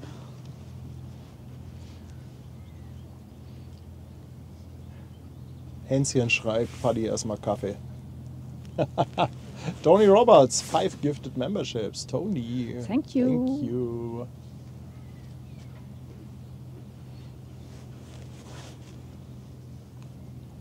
Ja, aber doch 1000 Leute dabei. Wahnsinn. Wahnsinn. Die Uhrzeit. Dann so schön, das ist so schön ruhig hier. Aber da hinten kommt auch die Ever Given langsam.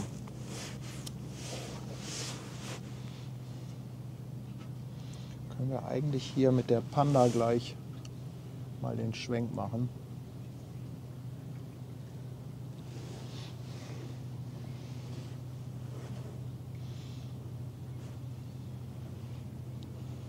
Also die Hunde waren heute auch völlig verwirrt um die Uhrzeit.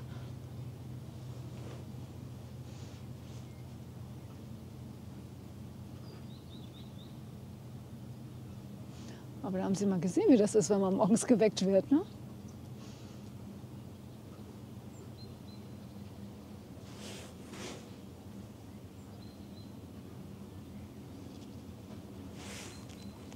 Vielleicht haben wir das Glück, dass sich das bis heute Abend noch ein bisschen ändert, das Wetter. Aber ich glaube, so 17, 18, 19 Uhr, dann gehen die Kreuzfahrer raus. Da ist noch ein bisschen was hier im Hafen. Hätte ich ja schon Bock drauf.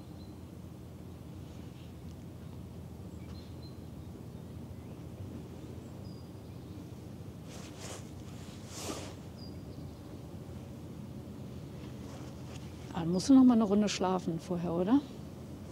Also ich lege mich nachher um 8 ins Bett. Oder? Ne? Oh, da könnte ich mich vielleicht anschließen. Und dann schlafe ich erstmal aus bis 11. Und dann stehst du auf und 11 Uhr ist dann trotzdem für einen Feiertag irgendwie. Früh am Morgen, ne? Ja. Auf jeden Fall nehmen wir Frühstück mit von unterwegs. Ja.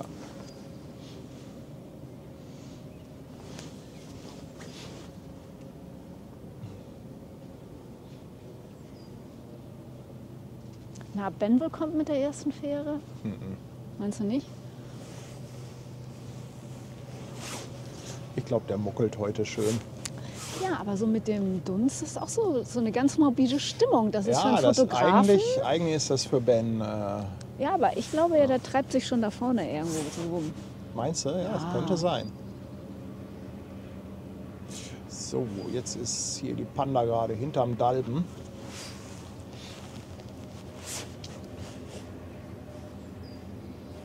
Lamayana haut 500 Bits raus auf Twitch. Danke dir. Danke.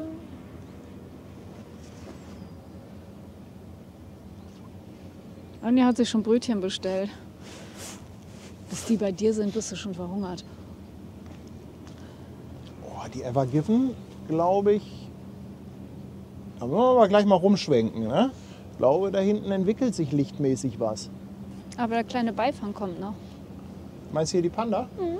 Ja, die gucken wir uns ja jetzt an und dann können wir damit rumschwenken. Wir können ja auf dem Man Rückweg muss ja auch den bei, kleineren Schiffen eine können wir nicht Chance auf dem geben. Rückweg nachher bei Schwester Hansen vorbeifahren zum Frühstück? Die hat bestimmt nichts im Kühlschrank. Du stellst dir bestimmt so ein opulentes Frühstück so mit Rührei und allem drum und dran vor. Nein, mir reicht das, also ein Brötchen, ein bisschen Nutella und vielleicht ein bisschen Käse. Und dann Aber kriegst der Reihe nach, also Käse und Nutella nicht gleichzeitig. Und dann Das, kriegst du da irgendwie so einen vertrockneten Müsli-Riegel, das wahrscheinlich. nein.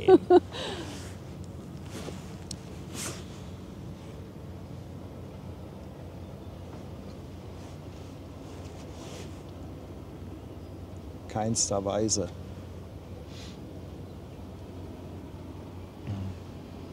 Ja, guck mal, Erdos schreibt, Drucki war bis 1:30 live und wir dann ab 4:45 Uhr. Ach ja, Ja, das wäre noch was gewesen, wenn Drucki hier vorbeigekommen quasi wäre. direkt übergeben hätte.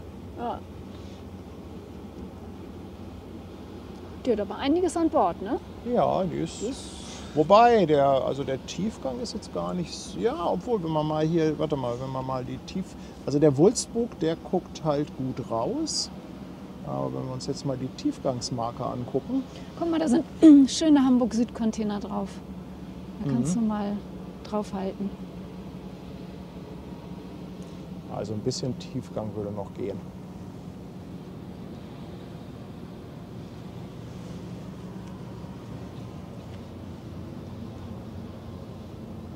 Via hat noch gar nicht geschlafen. Oh weia. Oh, das könnte ich nicht mehr. Also erst Drucki und dann wir und dazwischen nicht mal geschlafen, ja. Also so durchmachen, das ging ja früher immer mal ganz gut, aber also heute, Ja, glaube ja. ich, wäre das keine Option mehr. Ja.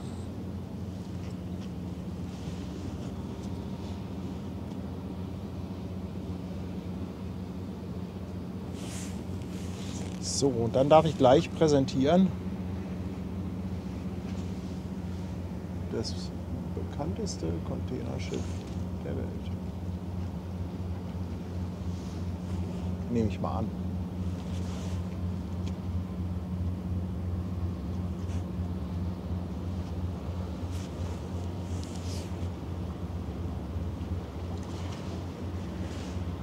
Aber Wasserschutzpolizei, alles so junge, schnittige Typen. Ja, ne? Alle gut drauf, Ja. alle freundlich, gut aussehend. Also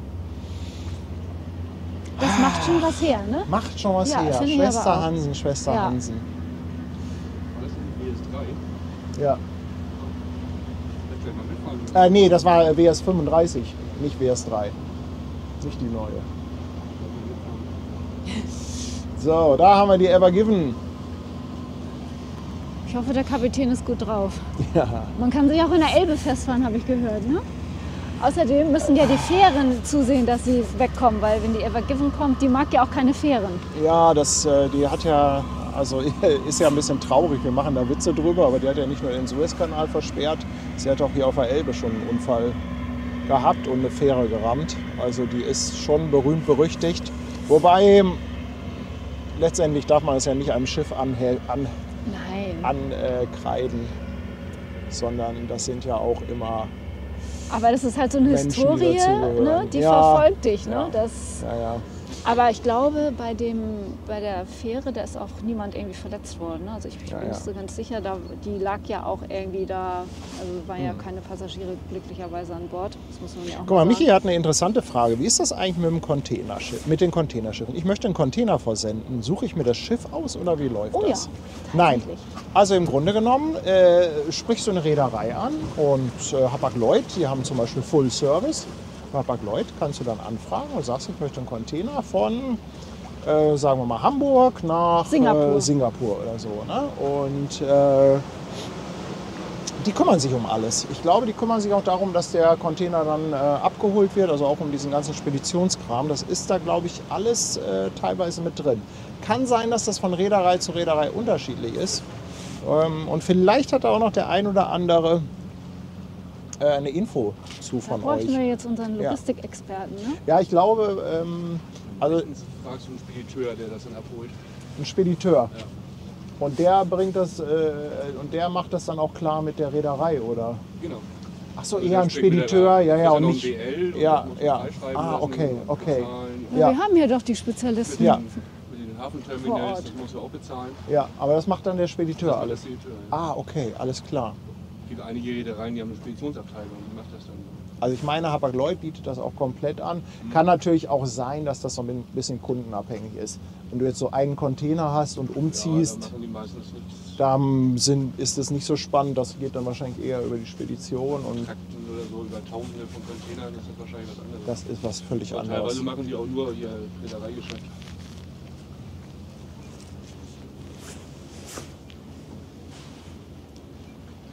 Wusstest du nicht auch mal, oder was kostet so ein Container circa? Ich weiß nicht, was die aktuell kosten. Also über die momentanen Preise, da habe ich keine Ahnung. Und das ist auch sehr am Schwanken. Also es gab mal Zeiten, da konntest du für $1.000 einen Container von Europa nach Asien verschiffen. Gab auch mal Zeiten, da hat das 5.000 gekostet. Das hat auch schon mal über 10 gekostet. Über 10 auch schon mal, sagt Martin, ja. Also es ist halt so, die großen Kunden haben natürlich langfristige Verträge mit den Reedereien, die sind diesen Schwankungen nicht unterlegen, aber wenn man jetzt kurzfristig einen Container verschiffen will, dann muss man Lust haben zu zocken. Das wäre doch was für dich, oder? Ich habe ja nicht so das große Glück dabei, ne? Das ist das, ja. Frage von Angebot und Nachfrage. Ja, ja, eben, ne? Wahrscheinlich nur hier oder so, da wollen sie dann alle verschiffen. Steigen die Raten natürlich.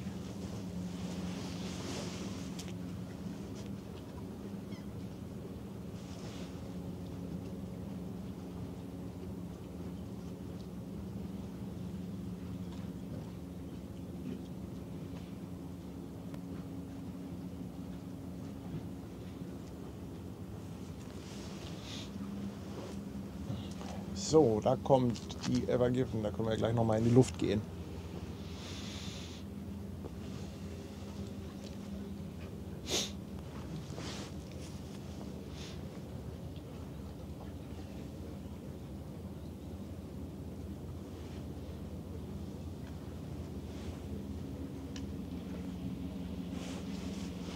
Wobei es könnte natürlich sein, dass beim Thema Berühmtheit jetzt dieses Schiff in Norwegen mit der Ever Given gleichgezogen hat. Aber ich weiß nicht, ob ihr das gesehen habt, wie das Containerschiff da im Garten gelandet ist. Aber mal ganz ehrlich, was hat der Typ denn für ein cooles Wassergrundstück da gehabt? Ich meine, hallo? Also, und dann liegt da so ein Schiff. Ich meine, das war doch an diesem Trondheim-Fjord, Ja, ja. ne? Ey, ich hätte das so cool gefunden, wenn ein Containerschiff bei mir im Garten, hätte ich so cool gefunden. Aber die wollten das ja wieder haben. Sie wollten es ja unbedingt wieder haben. Ich hätte gesagt, komm hier, zumindest den Wulstbug hätten sie da Ist lassen denn können. das Ne? jetzt wieder frei? Also ist das jetzt wieder, Ja. haben die das frei bekommen? Ja, ja, das ist wieder frei. Ich glaube seit gestern oder vorgestern. Weiß man denn, ob da viel passiert ist an dem Schiff oder so?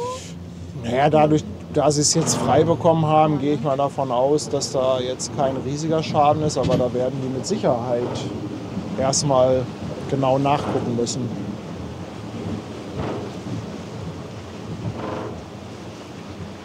Einfach Hacki. Schreibt Grüße von neben euch. Danke für eure Arbeitsfrei. Oh, super schön. Wer ist Hacki? Grüße von neben euch. Vielleicht ist Hier Haki ist schon doch mit der geil. Fähre weg. Also hier ist doch niemand, der irgendwie... Aber vielleicht ist Haki schon mit der Fähre los.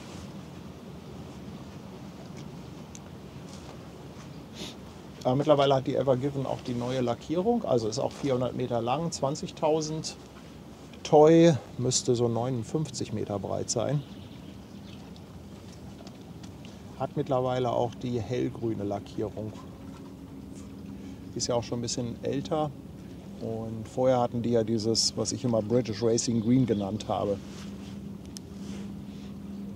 Jetzt ist es ein bisschen heller, ne? Irgendwie.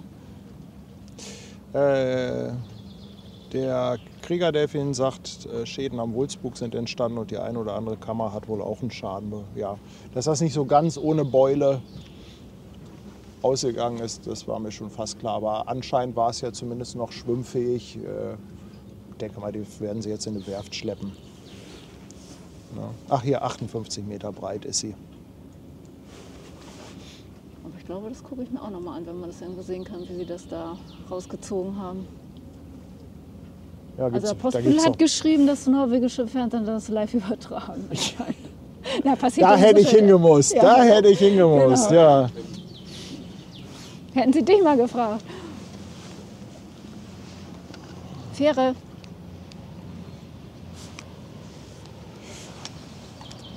Ja, die Fähre ist schon da. Gut, Ja. die muss ich noch abwarten, bis es hier in die Luft geht. Ach, guck mal, Malte ist auch wach. Malte, Moin. Malte hatte mir gestern noch geschrieben, er überlegt, ob er nicht nach Hamburg kommt. Ja, wo ist er denn? Ich, Malte, wo bist du? Wir warten hier schon.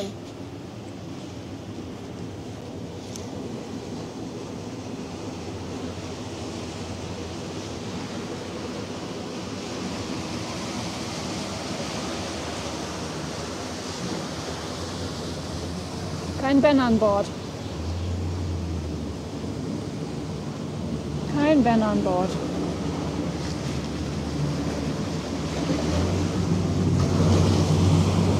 Ich will noch mal schauen, wie das da hinten in Hamburg aussieht. Wir müssen jetzt hier einmal warten.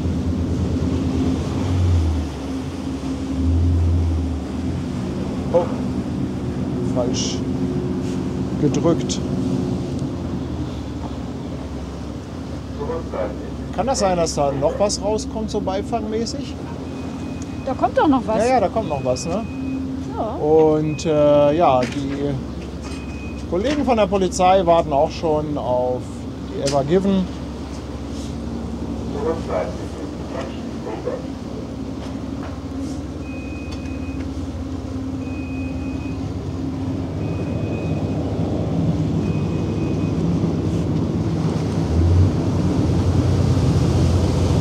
Malte ist mit den Hunden unterwegs.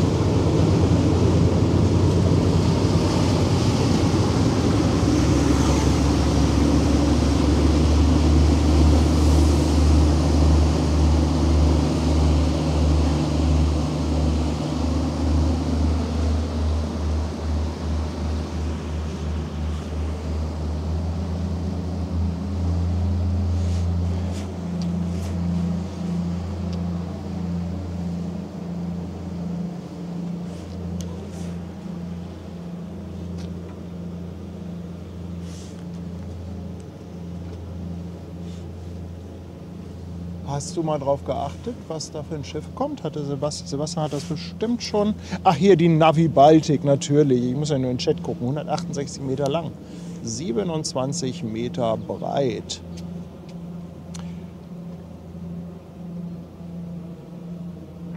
Steht als Ziel noch Hamburg drin. Kann das sein, dass die verholt? Das kann durchaus sein.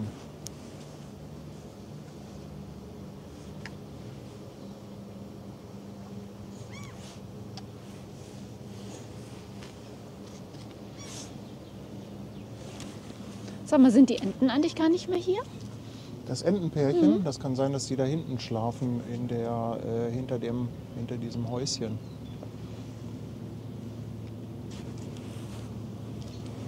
Du meinst, denen ist es auch noch zu früh jetzt, ne? Ja.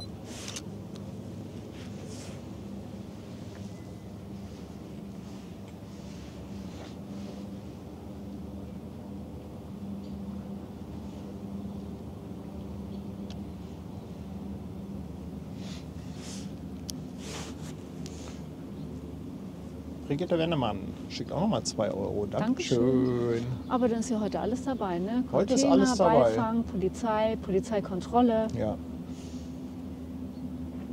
Haben wir ja alles abgefrühstückt. Theoretisch könntest du im Bett liegen bleiben. Also es wird eh heute nichts Das anderes ist mehr ein passieren. einmal alles Stream. Ja. Einmal alles.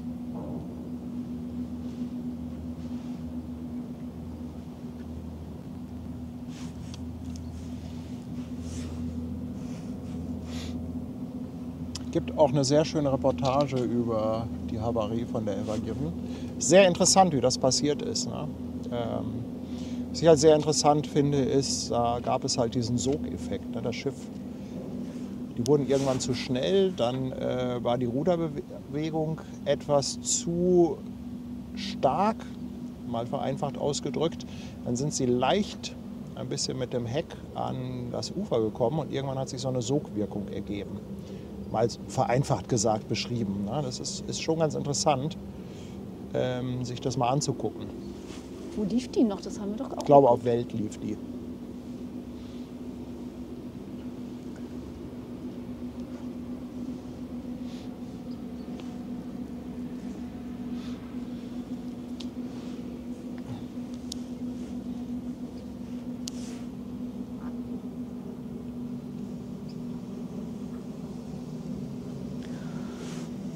Und Simi1 fragt, guten Morgen ihr zwei, kann man dort, wo ihr steht, gut parken? Wir möchten gerne von dort am Samstag unsere Familie auf der Aida Perla verabschieden.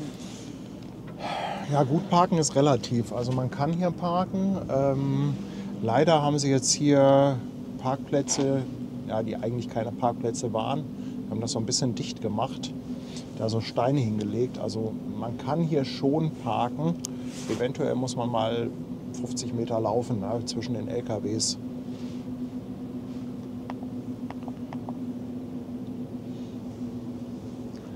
Sonst gibt es ja auch noch die Möglichkeit, tatsächlich hier vom Dockland oder vom Landungsbrücken oder Fischmarkt auch mit der Fähre kurz rüber zu fahren.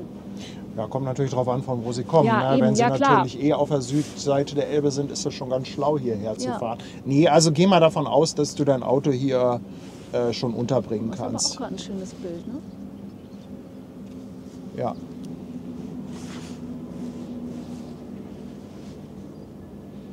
Guck mal, Sebastian hat den Link schon rausgesucht zu der Reportage.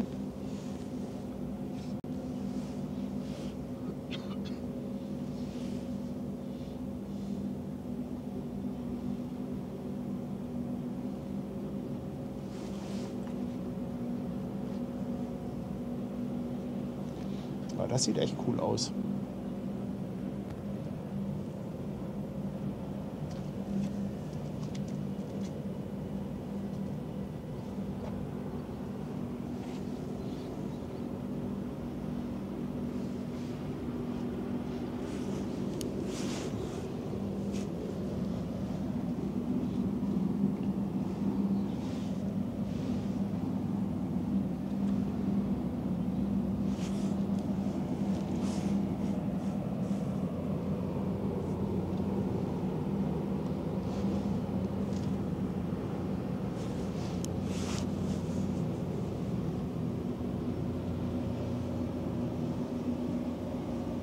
Da laufen doch auch schon welche auf dem...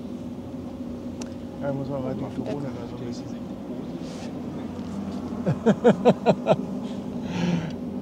Meinst du, ich gebe der Polizei zu wenig Aufmerksamkeit? Ja, wir ebenso hier. Ja, komm. Wenn die sich da so schön hinstellen.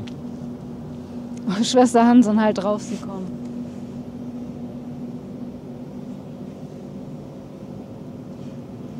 Airtime für die Polizei.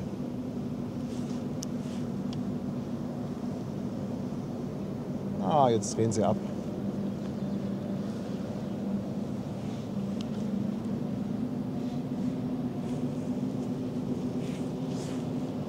Haben wir denn da oben jemanden? Ja. Da mit weißem Helm.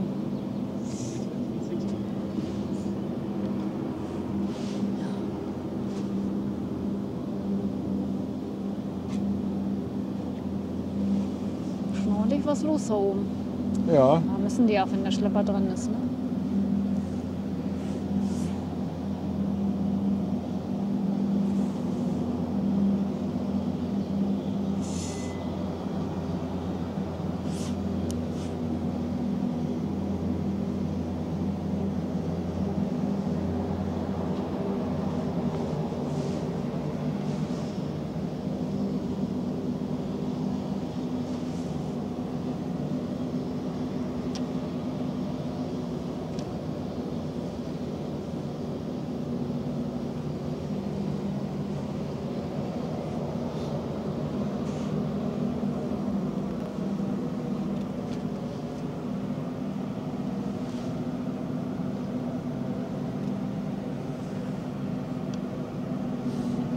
oh, die lassen sich heute aber schön Zeit. Gefällt mir. Ah, da hinten ist ja auch noch was los, ne? Ich glaube, Ach vielleicht stimmt, haben die da das ist, deswegen da kommt auch noch jemand langsamer, raus. Ne?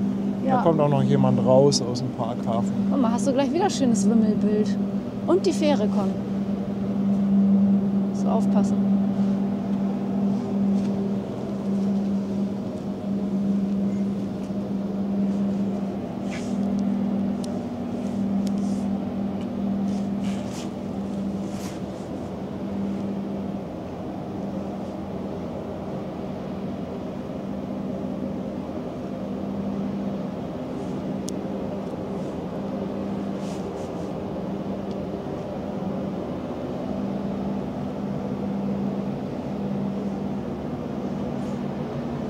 Oder an der Gangway sieht man auch schon jemanden. Zwar noch nicht ja. mit Kopf, aber nur, Oh ja, nur den Rumpf. Läuft schon einer.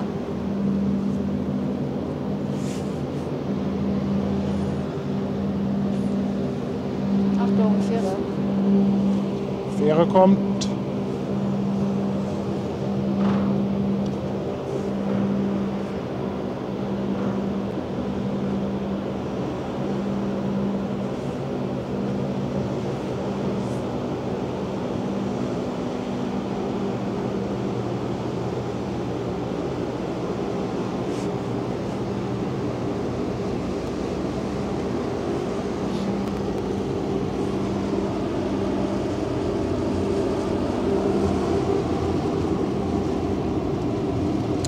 Panda Ninja, also unten drunter sind hier auch noch Container und ich kann dir das mal zeigen jetzt von oben. Hier siehst du den sogenannten Lukendeckel. Also hier siehst du die zwei Evergreen Container und davor ist ein Lukendeckel.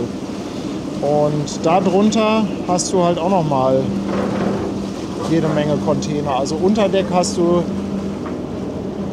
fast so viele wie über Deck.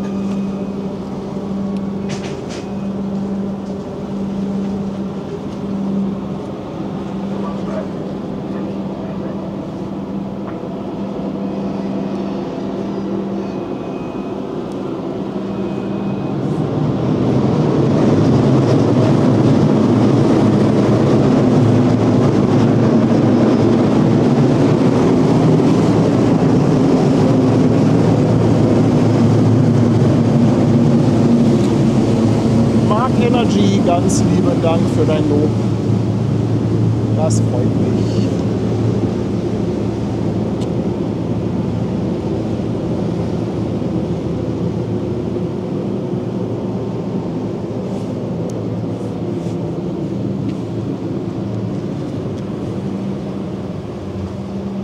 Bodyfixie ist auch da. Lässt 200 Bits da. Dankeschön.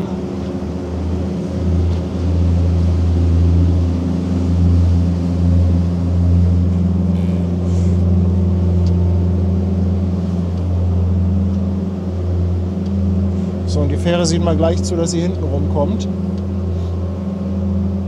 Ja, war ja auch ein ganz abgefahrenes Ablegen, ne? Ja, ja, das war quasi Turn and Burn.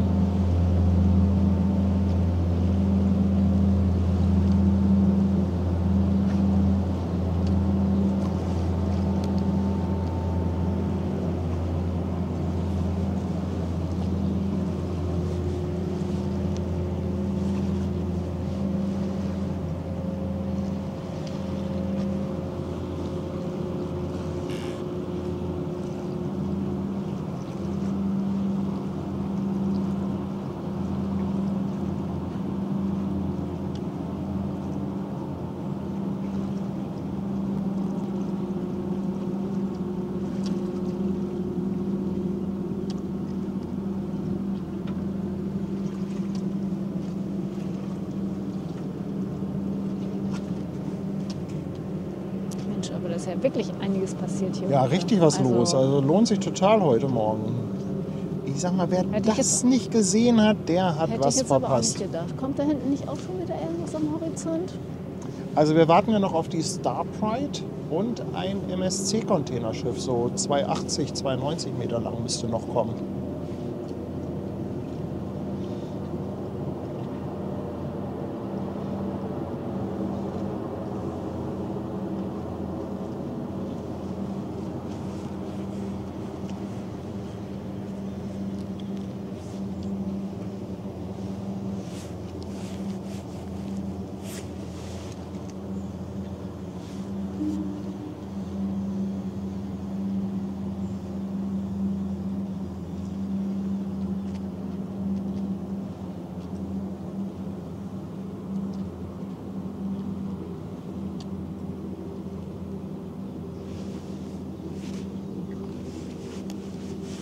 du gar keine kalten Hände?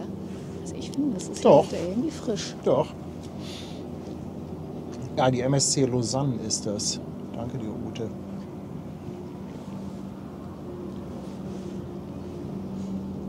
Das musste ja auch schon alles bei Dennis vorbei, ne? Aber wir können ihm leider gar nicht so viel zurückschicken, ne? Ja. So irgendwie. Chromis schreibt, Hafen ist 24/7, da gibt es keinen Feiertag. Ja, fast. Fast. Es gibt 2 oder 3 Tage im Jahr, wo wirklich Hafen dicht ist. Ich glaube, Ostern war das. War das Ostern was? Dann hatten wir irgendwie was Weihnachten Also irgendwie. oder Neujahr. Ganz genau Irgendwie weiß ich gibt das es nicht da mehr. auch, glaube ich, nicht so ganz oder so. Also wir haben das ja ab und zu schon mal probiert zu recherchieren, aber da. Ich vergesse das immer wieder. Nee, aber da waren auch, also das waren nachher doch irgendwie mehr Tage und es war doch nicht ganz sicher, ob es jetzt der ist oder nicht doch der. Aber gut. Irgendwas passiert ja hier immer. Irgendjemand Also, weiß das.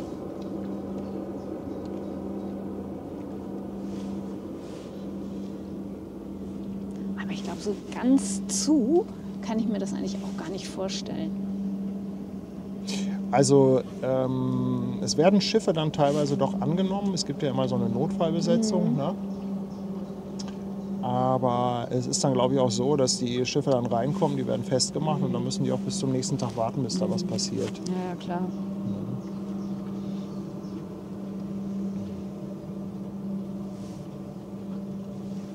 Das ist nicht wieder wie bei der Behörde, wenn dicht ist, ist dicht. So, jetzt wird die Ever Given positioniert und dann gedreht und rückwärts in den sogenannten Parkhafen gezogen, kommt dann an den Burchardkai.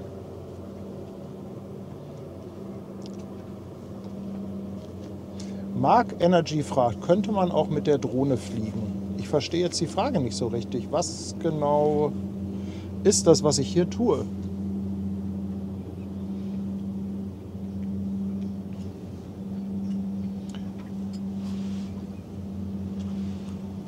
Da kommt der nächste Schlepper.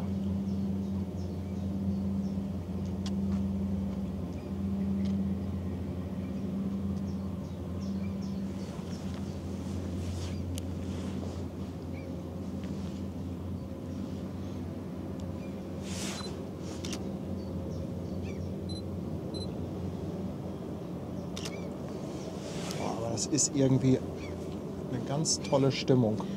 Aber die Schlepperbesatzungen haben heute auch richtig was zu tun, nicht nur die Lotsen. Ne? Das ist ja echt, guck dir das mal an. Viele hier gerade arbeiten.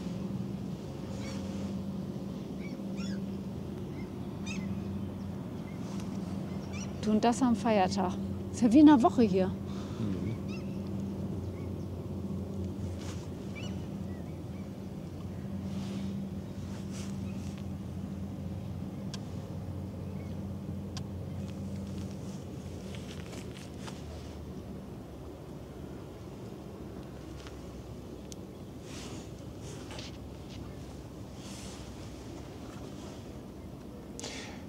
Hier ist noch die Frage, es wäre mal interessant, wie hoch der Warenwert auf so einem Containerschiff ist. Also ich bin ja auf der Leverkusen Express gefahren damals, das war eines der ersten Containerschiffe. Die Klasse hatte, glaube ich, 13.000 Toy ungefähr. Und damals hat man gesagt, wenn so ein Schiff voll beladen ist, dann kann man über circa 1 Milliarde Warenwert reden. Ist natürlich, könnt ihr euch sicherlich denken, dass das sehr variabel ist, je nachdem, was geladen ist und so weiter. Aber ich glaube, so als Hausnummer passt das doch ganz gut.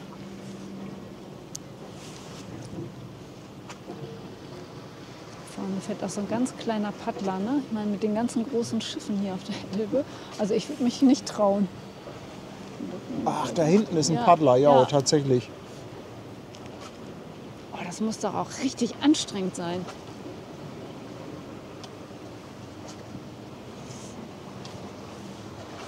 Da. Seht ihr den hinter dem Schlepper?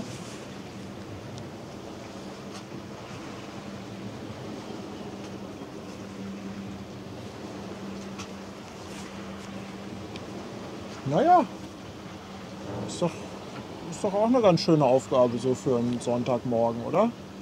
Ja, der fährt zur Vatertagstour. genau. Du, zurückkommt er nicht mehr mit dem Boot, das muss er da lassen.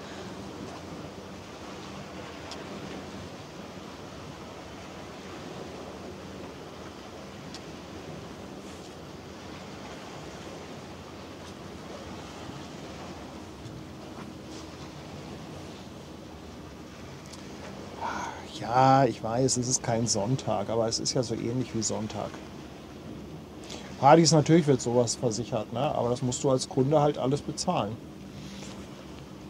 Ja, aber die Ladungen, die werden natürlich versichert.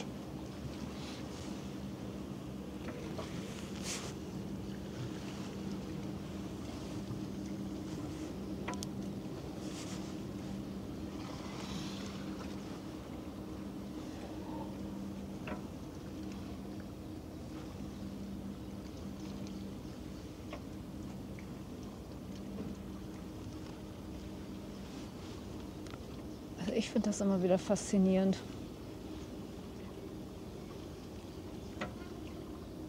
So eine kleine Elbe, diese ganzen Riesenpötte da ankommen.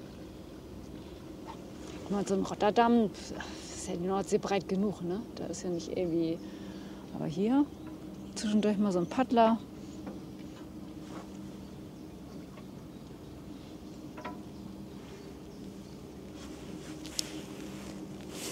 Jetzt muss das Schiff halt an genau die richtige Stelle, dass es dann mit der Strömung quasi rückwärts reingezogen werden kann. Aber es sieht aktuell gar nicht nach so wahnsinnig viel Strömung aus.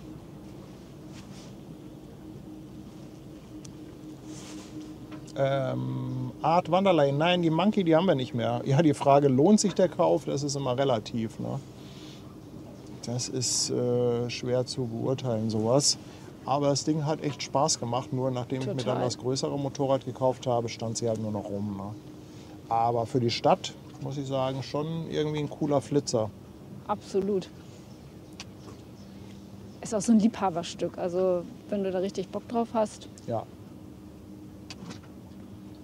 Haben wir auch recht lange überlegt, ob wir die nicht behalten. Ne? Mhm. Ja, aber es nutzt ja nichts, ne? Wenn das ja alles nur rumsteht.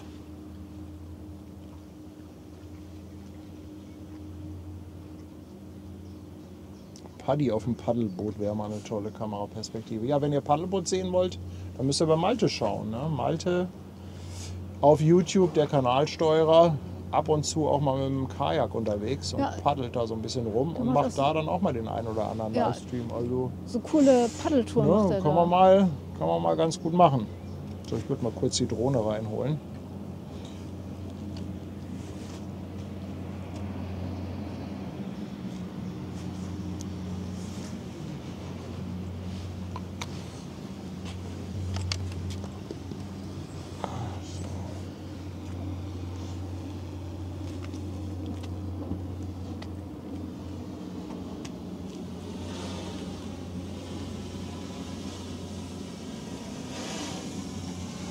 Ups.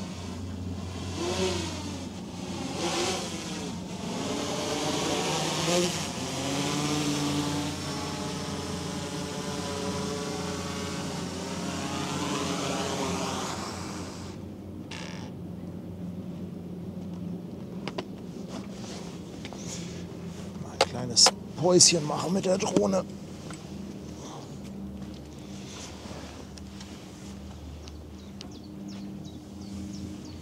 Und ich glaube, ich trinke mal Kaffee.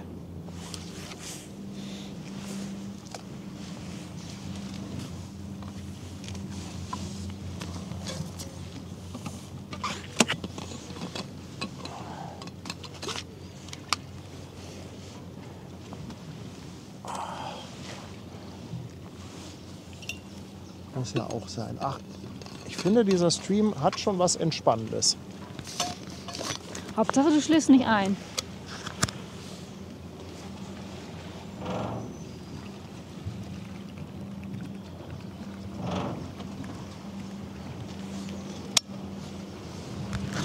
Ja, Matthias schreibt es auch, ist wohl gerade Stauwasser, also keine Strömung in Hamburg. Ja, so sah das auch aus. Also viel Strömung schien da nicht gewesen zu sein.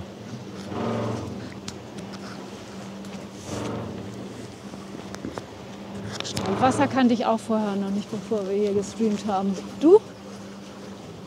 Also der Begriff war mir ehrlich gesagt auch nicht geläufig.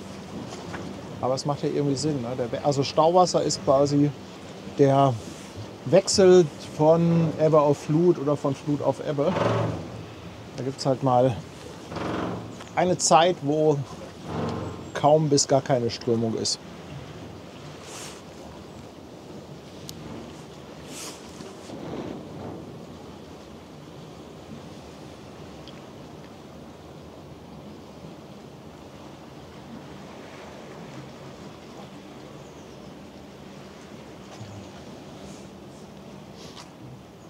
Sehen wir denn schon irgendwas von der Star Pride? Also es sind gerade 2 Schlepper rausgegangen, die sind wahrscheinlich für die MSC. Aber die MSC sieht man doch auch schon, oder? Ja, ja, die sieht man da hinten schon. Aber du könntest mal auf dem Wesselfinder gucken, ob du die siehst. Frag doch mal in den Chat. Den Wesselfinder, den bedient der Chat. Na, dann werden wir es Aber gleich Star wissen. Pride kommt hinter der MSC, würde ich sagen, oder? Das denke ich auch.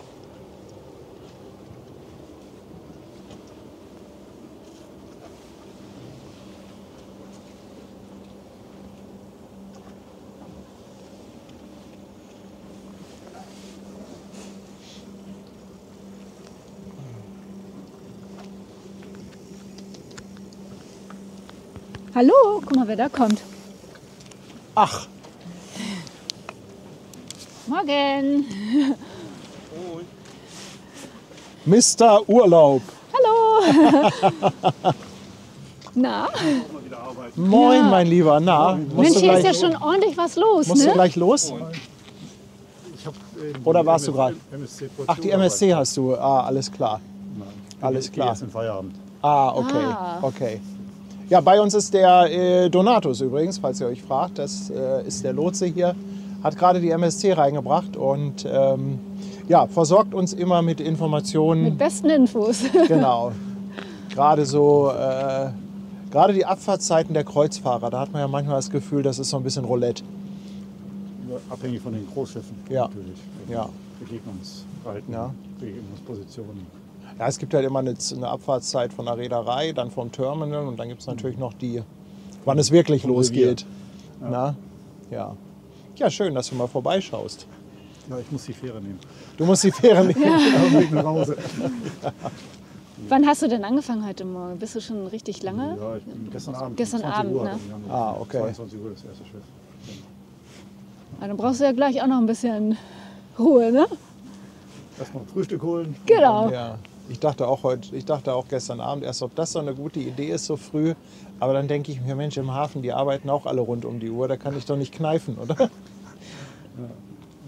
Hast du noch Glück gehabt mit dem Wetter, dass kein Nebel gekommen ist. Ne? Ja, war super, ne? War super. Heute Abend soll es leider wieder regnen. Und 7 Uhr kommt jetzt gleich noch der. Ich glaube MSC Ja, und dieses Star Pride Ja, kommt, glaube ich, noch 7 rein. Uhr Ne? hat die- Ja, 7 Uhr, Lotse. Klasse. Ja. Ja, super.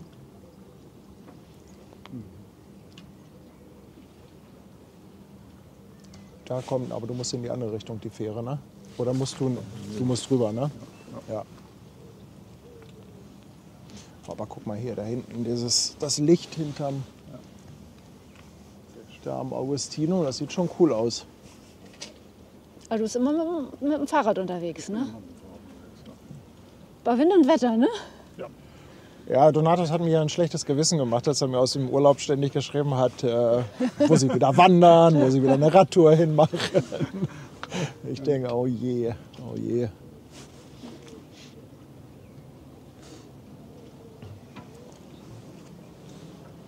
Aber wie lange fährst du mit dem Rad jetzt nach Hause vom Anleger? Wenn ich die Fähre nehme, also ich habe dann noch 6 Kilometer von der Ah. E-Bike oder? Nein. Nein, natürlich nicht. Was für eine Frage. Aber ich fahre oft eben auch außenrum. Ja. irgendwie so. Ach, oh. Das ist eine Viertelstunde länger, als wenn ich die Fähre nehme. Auf die Fähre warte. Ja. Wenn ich Pech habe und die Brücken sind offen, dann muss Ja. ich natürlich für die Brücken warten. Ja, okay. Mal gucken, vielleicht ist da ja Ben drauf.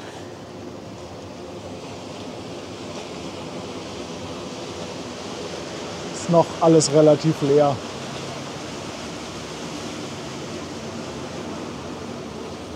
War ihr vorhin auch mit der Drohne oben bei MSC? Ja. Das Ja. wurde uns gemeldet. Eine Drohne. Na, Polizei war heute auch schon da. Ja. Ja. Irgendjemand hat die Polizei gerufen, ist dann in Wohnung unterwegs. Ja.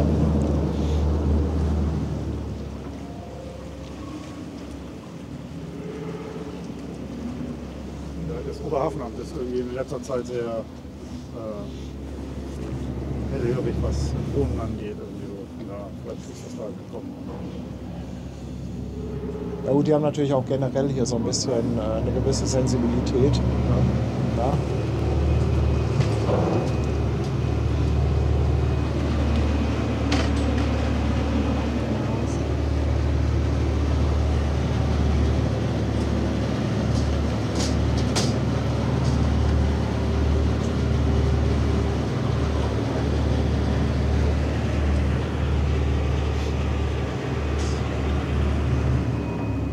Hast du denn jetzt ein paar Tage frei oder musst du jetzt irgendwie... Nö. Bis Dienstag. Wir Bis arbeiten Dienstag. immer Dienstag bis Dienstag.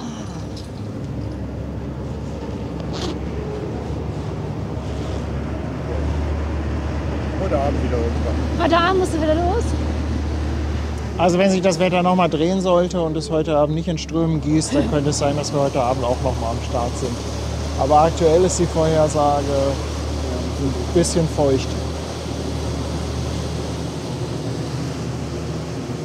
Ja, ist natürlich mit Equipment immer blöd, ne? Also auch wenn es nicht so viel regnet, Man geht selber das. kann sich schützen, aber es gibt so viel, wo Wasser reinlaufen kann. Wir müssen hier so ein Zelt haben. Aber der Regen kommt da ja waagerecht und dann. Das Problem ist ja, dass mit dem Regen oft auch der Wind kommt. Ja, und dann... So, da ist sie gleich weg, die Ever Given. Ja. So, mal noch schnell ein Foto machen. Aber hier war auch richtig schon viel los heute, Ups. ne? Also Heute Morgen Lotsen ist- hier war ja... Also seitdem wir hier sind, ist ja richtig Attacke, ne? Ja, heute Morgen war Warschau.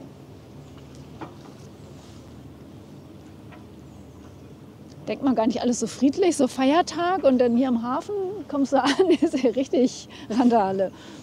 Ja, auch viele Verhohler.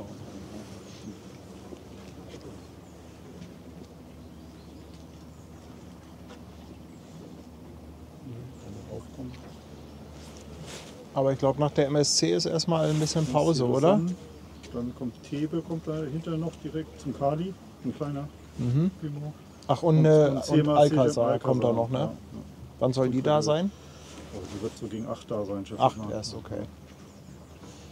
Ich glaub, weiß ich jetzt nicht, hatte ich nicht geguckt, ob ihn einen Vater hat.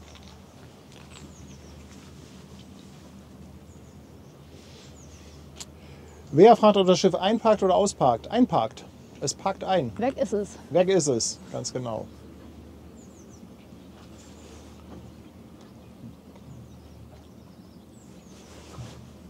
Bis wie viel Meter können die im Parkhafen drehen? Sind die 360er gehen da teilweise noch? Oder? Ja, grundsätzlich sagen wir bis 350 Meter wird alles Okay. im Parkhafen gedreht und drüber wird dann draußen auf der Elbe gedreht. Ja. Aber es geht auch 400 Meter natürlich vom Platz her. Aber der dann- Drehkreis ist 450 Meter. Ja, Bevorzugt natürlich, wenn der Liegeplatz Bredouille 6 frei ist, kann man das auch machen. Aber ansonsten wird es schon eng. okay. Jetzt die großen B400er, die zum Bredouille 6 gehen, werden manchmal auch vorwärts in den Parkhafen gefahren, um dann eben mit der Nase quasi auf den Liegeplatz zu fahren und das Heck anzuholen. Ja, okay. Ja. Aber grundsätzlich die ab 360 Meter. Ist wahrscheinlich auch vom Wetter dann abhängig vom Wind, oder? Ja, Wind, Strömung oder macht ihr es davon abhängig? nee, die Schiffe haben ja alle dieses Tidefenster um das Hochwasser drumherum. Also von daher ist das eigentlich eher Verkehrslage. Eben, wenn viel okay. Verkehr ist, dass man eben schneller von der Schnell Elbe weg. Ah, okay. Ja, ich hatte gedacht, weil letztens hatte ich eine, welche war das denn? Die One, die sind vorwärts an Burchard Kai gegangen. Ja, das lag irgendwie, ich habe ich auch gesehen und gehört irgendwie so, aber ob das an der Ladung lag, dann manchmal, wenn die Breakbulk haben und mit Ach dem, so, wenn das dann mit dem Kran auf die Seite muss oder. Ach so, ja, das kann natürlich sein, ne? Weil es war an dem Tag sehr windig und ich hatte erst so vermutet, dass sie vielleicht dann. Aber Ja, das kann auch ein Grund sein, aber war bei dem Schiff nicht. Also Okay. manchmal ist es auch, die Gangway kaputt ist auf der Landseite. sowas, so eine einfache Geschichte Ja, und man dann- denkt, es wäre wer weiß was. Ja. Aber grundsätzlich ist das Auslauffenster, wenn man drehen muss, kleiner. Das heißt also, man versucht immer Aufkommen zu drehen, damit man dann das große Auslauffenster hat. Okay, damit man dann schneller wegkommt. Ja. Zu jeder Zeit fast wegkommt. Ja. Oh, guck mal, da kommt doch schon was. Also das heißt, kommt. Das ist die Star Pride mit der Genau, MSC die kommt ja dahinter, jetzt ne? doch, die kommt vorher, ne? Da Ja. kann ich kann ich doch mal Kannst du mal einen Schwenk machen, den ne? Eumel mal drehen hier.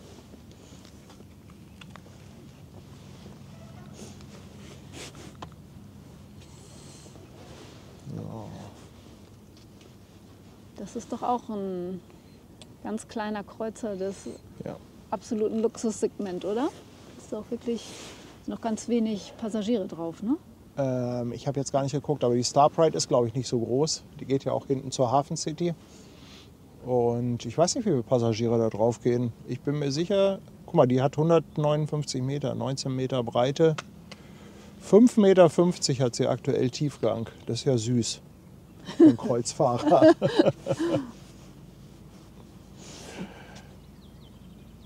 Ja, die kommen jetzt heute zum Terminal Hafen City und es ist Feiertag und das Westfield ist zu. Ja. Das passt doch auch nicht, oder? Stimmt. Deswegen fahren die ja auch morgen erst wieder los, damit die Leute morgen noch einkaufen können. Ist doch klar. Stimmt, die gehen ja morgen Abend erst wieder raus. Gar nicht, ach, die bleiben ja über Nacht. Ja. Man könnte meinen, dass das so getimt wird, dass die da shoppen gehen können. Ich glaube, eine AIDA werden sie da hinten nicht hinlegen. Meinst du, da geht keiner shoppen? Ich glaube, das AIDA-Publikum ist, weiß ich nicht, ich glaube, Die das machen ja sind, auch die Passagierwechsel hier. Genau, die machen hier keine Zeit. Passagierwechsel, Das müssen aber- Schiffe sein, die keinen Passagierwechsel machen. die irgendwie von, ich sag mal, aus dem Ausland kommen. Ja, sonst musst du ja die Koffer mitnehmen. Ja. Wird schwierig. Mal 312 Passagiere. 312 Passagiere und wie viel Besatzung? Wahrscheinlich genauso viel. Ja, da ist Ja. bestimmt auch nicht was drauf an Besatzung. Frankie 72 ist da und lässt 5,99 da. Hamburg Hafen Live ist wie die Jogurette. Nachts stehe ich manchmal auf und gehe an den Fernseher. Lokuto ist auch seit 7 Monaten auf Twitch dabei, genauso wie Onkel Hotte mit Grüßen aus dem Weserbergland. Und Bahnfilmer Andi feiert 16-monatiges. Guten Morgen, die Bahnabteilung ist auch schon wach, Morgen. schreibt er. Moin. Na, die Züge müssen ja auch so langsam raus, oder? Ja.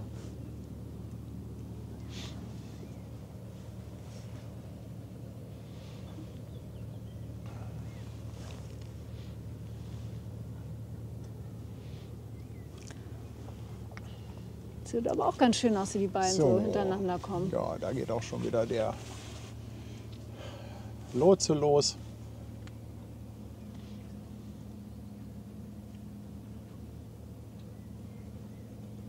Das muss ja bei euch so mit der Besatzung sozusagen, wer die Schiffe macht, ja auch ganz gut getimt sein. Ne? Also es müssen ja immer genug Lotsen da sein, um die Schiffe auch abzufertigen. Ne? Also es ist ja auch, denke ich mal, von der Logistik auch Ja, ein bisschen tricky. Ne? Also unser Wachleiter, gerade an so einem der Tag kam wie zumindest heute, ins Schwitzen. Ne? Hab ich vorhin auch gedacht. Ne? Also ich meine, wenn an Bord, dann ja, an Bord. Ne? Also, Ja, das ist ja im Prinzip so eine Just-in-Time-Geschichte. Ja. Ne? Also immer dann, wenn ein Schiff kommt, muss ein Lotse da sein. Also die sind zwar ja angemeldet vorher. Ich glaube, 4 Stunden ist das Minimum, ist die Minimumzeit zur Anmeldung, oder? Für den Abgang und Verholer 2 Stunden für die Kleinen, 4 Stunden für die AGFs. Ah, okay. Und aufkommen trecken wir sie natürlich entsprechend entweder von der Schleuse Brunsbüttel, wenn sie durch den Kanal kommen, oder von Elbe 1 mit. Also da haben wir dann 6 Stunden Vorlauf Ja. sein. Ja, das ist für uns ja auch immer relativ einfach, dass sobald die draußen ihren Lotsen haben, kann man das ja ganz gut hochrechnen, wann die hier sind.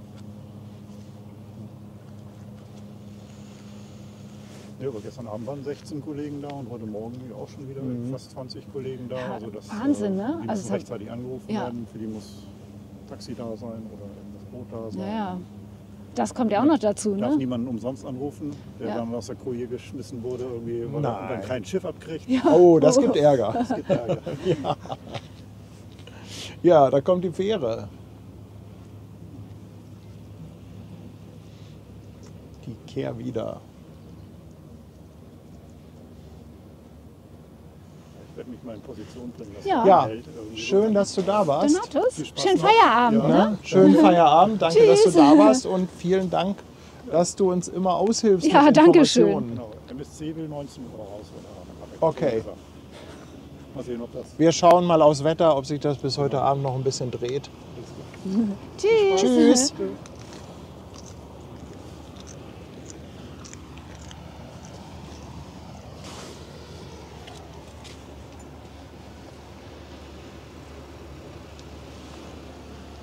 Boah, da hinten ist jetzt aber auch tolle Stimmung. Ja.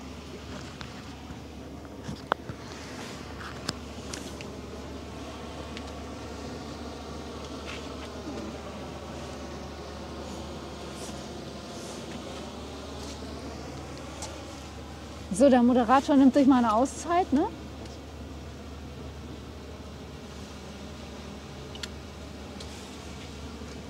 Hat hier am Ponton jemand gefunden für eine Freizeitbeschäftigung? Ich lese hier übrigens gerade, dass die Star Pride das erste Mal in Hamburg anlegt.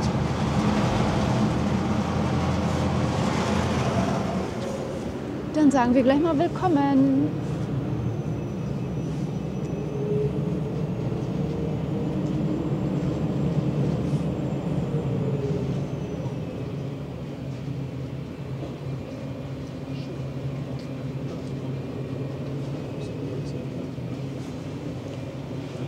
Ach, und Antje ist auch wach. Guten Morgen. In die Berge.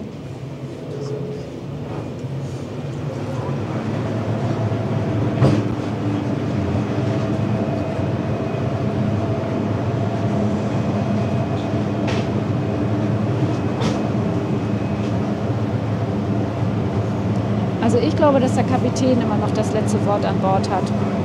Also so habe ich das auf jeden Fall gehört. Mit Bestimmtheit kann ich es dir nicht sagen. Fragen kann ich auch nicht, weil der Lotse gerade auf die Fähre gesprungen ist.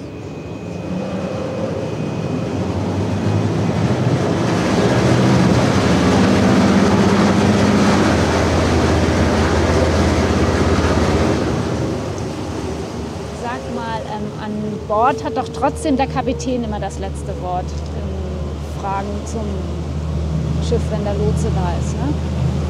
Siehst du? Ist ja bei mir auch mal was hängen geblieben.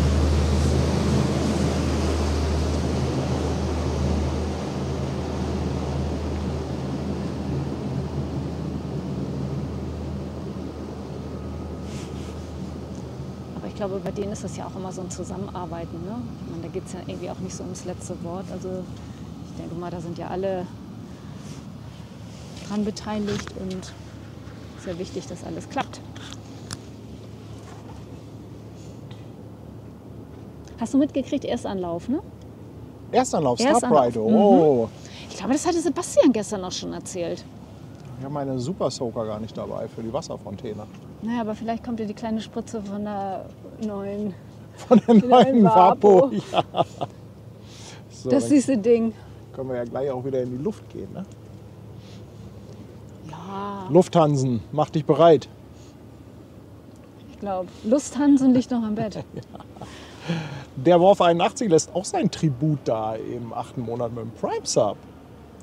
Und You Never Walk Alone ist neu an Bord. Willkommen. Dankeschön. Dudu 0802, Guck mal, was ist 3 das denn? Monate im Was Prime ist das denn Sub. für ein schönes? Guck mal, hat schön vorne einen schönen Vorne- Anker.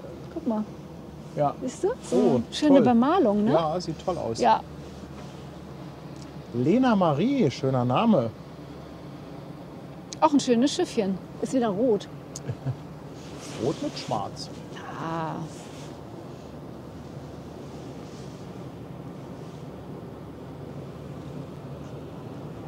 Das sieht gut aus.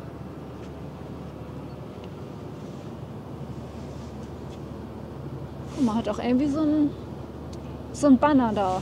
Kannst Das ist die mitfahren. Lotsenleiter mit einer Stufe. Du, das kann tatsächlich sein. Also ich bin mir jetzt nicht sicher, aber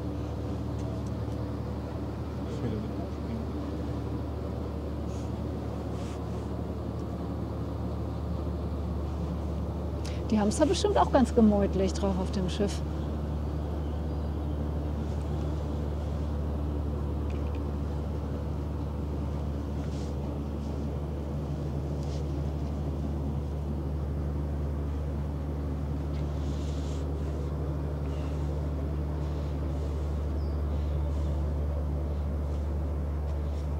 wer schreibt, das ist ein 5-Sterne-Hotel, ein schwimmendes 5-Sterne-Hotel. Ja, so kann man das auch nennen. Na, soll ich denn mal langsam Hansen klar machen? Mach mal.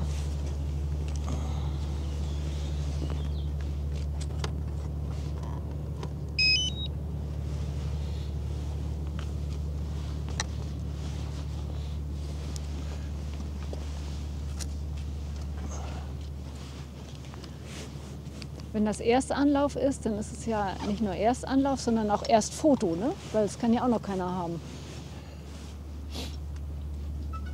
Also auf jeden Fall nicht in Hamburg.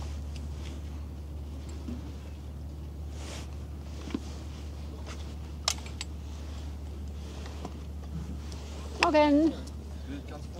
Moin. Bitte? Ganz vorsichtig. Ach, wir hatten die Polizei schon da. Alles gut. Okay, weil die mich regelmäßig, ne? Die Lotsenstation meldet, Ja, ja. dann sind sie hier. Aber die waren schon da. Also ist alles in Ordnung. Und neulich haben sie hier einen einkassiert mit der Drohne. Ja gut, wenn du dich natürlich nicht an die Regeln hältst, dann... na, aber bitte einmal kurz Vorsicht. Ich würde einmal in die Luft gehen. Danke.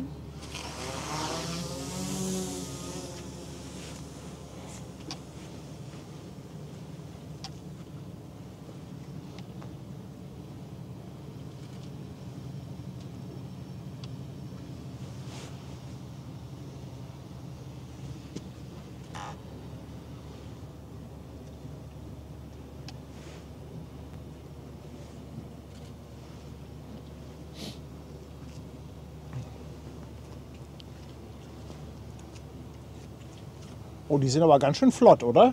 Ja, Die sind aber ganz schön flott. aber ist auch schon älter, der Dampfer. Also ich weiß nicht, ob wir irgendwie gleich nochmal Schiffsinfos haben. 1988. Ja. Es ist schon...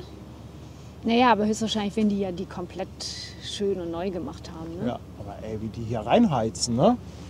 Ja, Leute, lasst euch mal ein bisschen Zeit hier vor unserer Kamera. genau. Und lass mal ein Hörnchen da.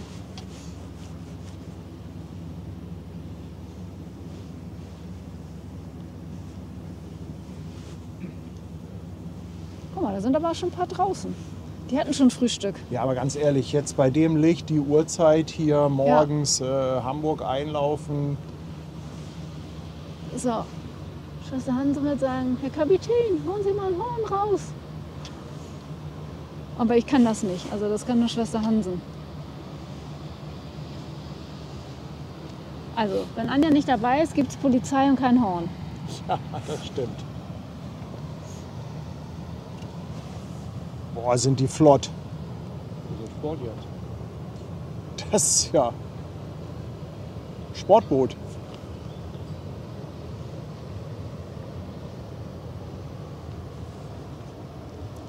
...12,9 Knoten.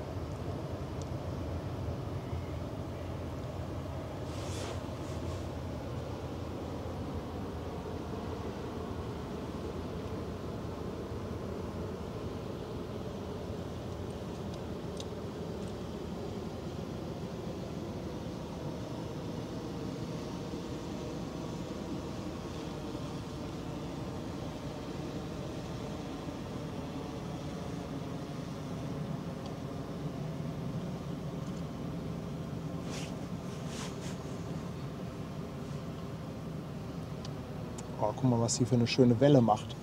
Ja. Gibt es hier gleich wieder was zum Schunkeln.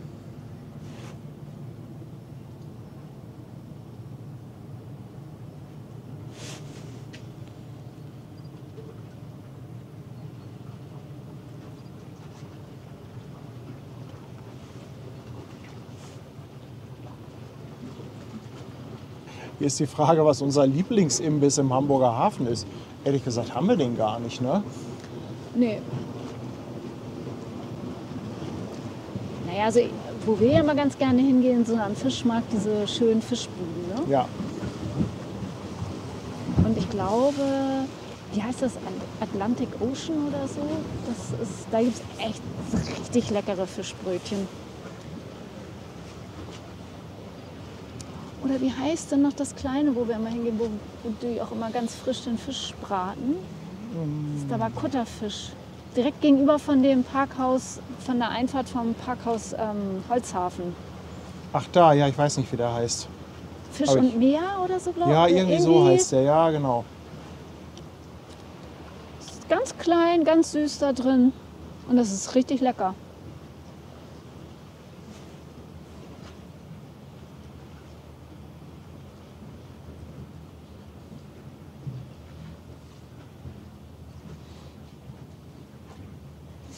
Dudu ist seit 3 Monaten dabei.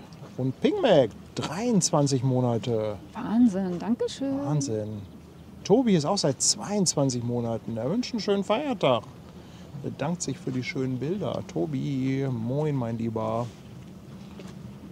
Und Nordic Serenity, 3 Monate Prime Sub.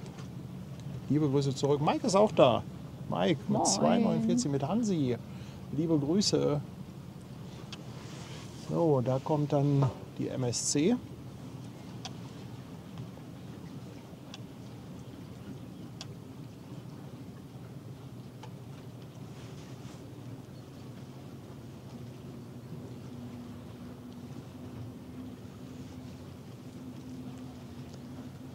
Ist das denn unser Closeout oder kommt da noch was? Also es kommt noch eine CMA CGM. Da, was hatte Um 8. Hatte 8 Uhr gesagt, Lotse, ne? Hatte eben noch mal reingeguckt. Ja, müssen wir mal gucken gleich, wenn die MSC durch ist, wie es dann ist, ob man die schon sehen kann, ob wir die noch mitnehmen möchten.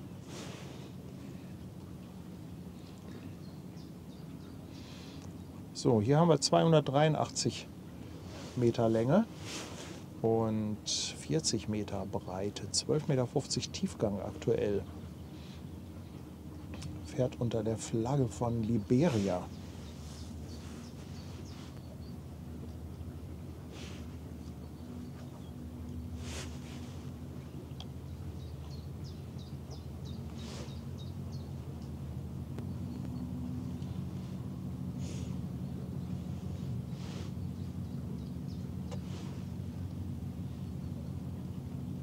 Ist das auch so schön, wenn es anfängt, dass man das Dröhnen so hört? Ja. Wenn die Geräusche so langsam näher kommen, ne? Ja.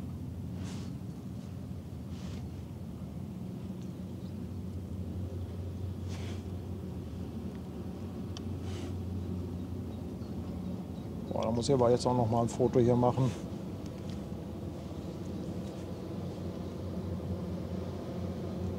Ach, Kirsten ist auch wach. Moin, Kirsten. Kirsten haut bestimmt gleich wieder die Pancakes in die Pfanne. Oh, ich freue mich schon auf unser schönes Frühstück gleich.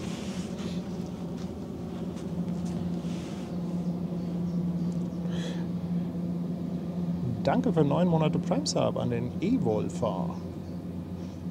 Und danke für 13 Monate Manuela Wasmann.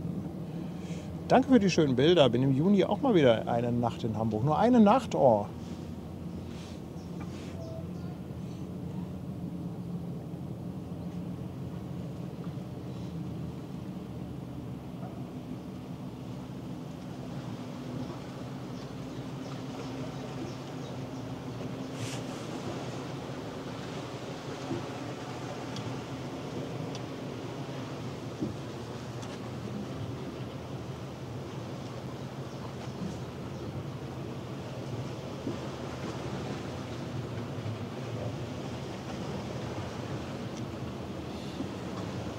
Achtung, Fähre.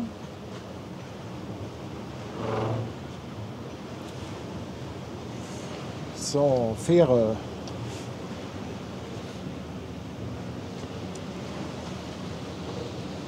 2 Euro kommen von Jürgen. Dankeschön. 2 Euro für ein Franzbrötchen. Kriegt man für 2 Euro ein Franzbrötchen Ja. eigentlich? Ich denke schon.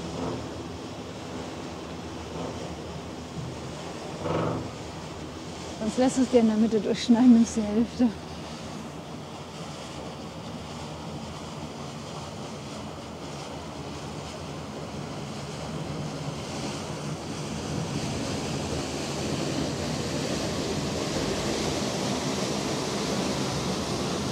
Kirsten fragt, ob sich das noch lohnt, dass Ben kommt. Glaube nicht, oder? Wobei es sich natürlich immer lohnt, auf Ben zu warten. Also du weißt ja auch gar nicht, wie lange Ben braucht. Ja, der braucht ja locker eine halbe, dreiviertel Stunde, je nachdem, ob er eine Fähre erwischt.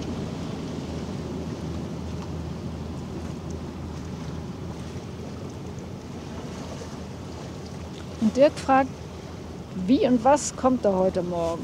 Das ist fast schon alles weg, was da kam. Das meiste ist schon durch. Wir hatten 3 Kreuzfahrer, wir hatten die Ever Given natürlich, jetzt haben wir hier die MS Lausanne. Jede Menge 6. Beifang. Ein bisschen Beifang, wir hatten schon Besuch vom Lotsen hier, Besuch von der Polizei hatten wir hier. Waren schon alle da. Den Zoll hatten wir noch nicht. Der Zoll, ja. Vielleicht möchte der mal gerne unseren Proviant kontrollieren. Wäre passend, weil Schwester Hanse nicht da ist. Guck mal, da kommt doch noch eins. Was ist das denn dahinter? Dahinter noch irgendwas Kleines. Ja. Ne? Hier, Red Wines and Unicorns schreibt, habe ich wohl wieder zu lange gepennt. Ja, an der Stelle muss ich natürlich mal Werbung für unseren WhatsApp-Kanal machen. Da gibt es ja eine Nachricht, sobald wir live gehen. Wobei, wenn man tief und fest pennt, dann hört man natürlich auch nicht, dass da gerade ein Will man auch WhatsApp-Alarm vielleicht kommt. nicht. Wenn man schlau ist, macht man das Handy ja abends auch aus. Oh, und jetzt kommt schön die Sonne hier. Das ist auch ganz nett.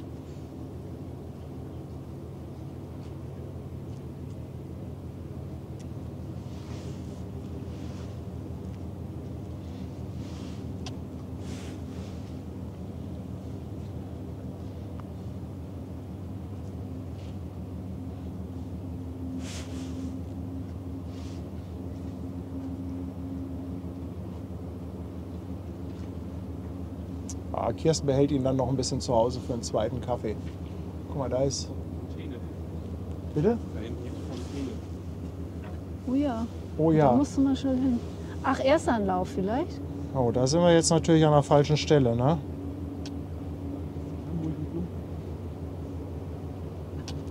So, geht's auch. Oh, da sind wir jetzt natürlich tatsächlich an der falschen Stelle heute. Aber kannst du doch mit der Kamera mal rumgehen. Ja, ich bin jetzt auch hier gerade mit der Drohne drauf. Ja. Warte, soll ich mal Kamera machen?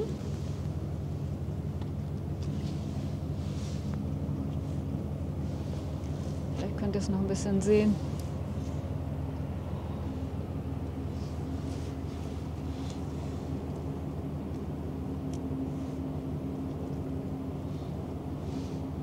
Schöne Begrüßung. Ja, das ist immer so ein bisschen schade, dass man das nicht genau vorher weiß.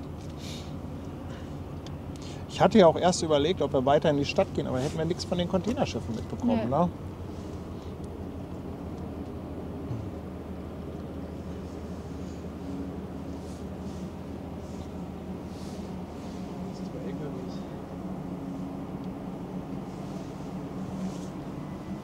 Ich denke, der Platz war heute hier schon echt toll. Ja, das ist schon super hier. Na, guck mal, von hier kann man es doch auch ein bisschen sehen. Ja, ich meine, das ist doch als Gesamtbild ist es auch ganz schön. Ne? Und ich sag mal, Wasser hatten wir jetzt ja genug beim Hafengeburtstag. Ne? Stimmt. Ist ja jetzt auch noch nicht so lange her.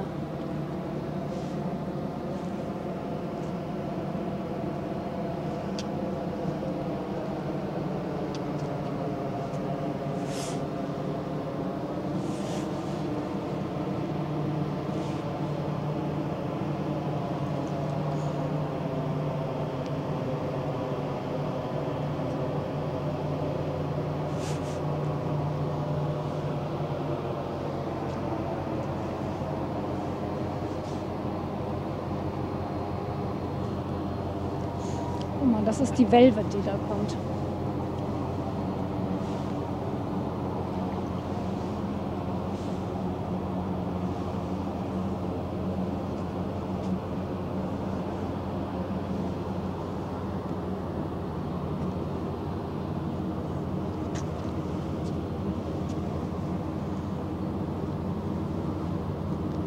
Mensch, dann war ja wirklich heute alles drin. Das, was wir vorhin schon aufgezählt haben. Und jetzt noch eine Fontäne. Mhm. Ja, Glück für die, die nur wegen der Kreuzfahrer weiter in der Stadt stehen. Ne? Die haben dann natürlich heute dann das große losgezogen, bildmäßig.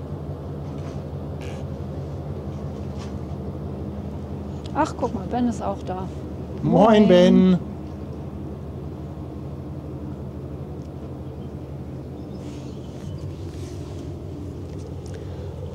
Jo, wir hatten ja eigentlich gedacht, du kommst mit der ersten Fähre. Ja. Aber schlafen ist auch mal ganz schön. Du hast ja auch eine anstrengende Woche hinter dir, bis jetzt.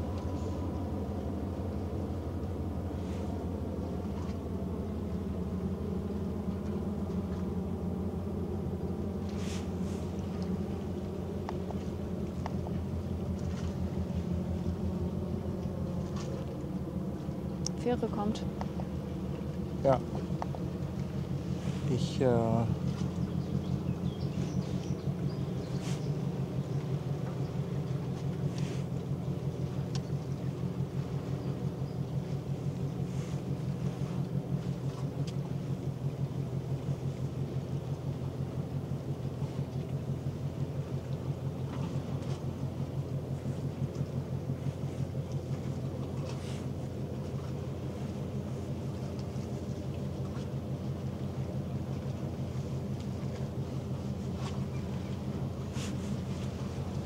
Jetzt kann sie ruhig kommen, die Fähre.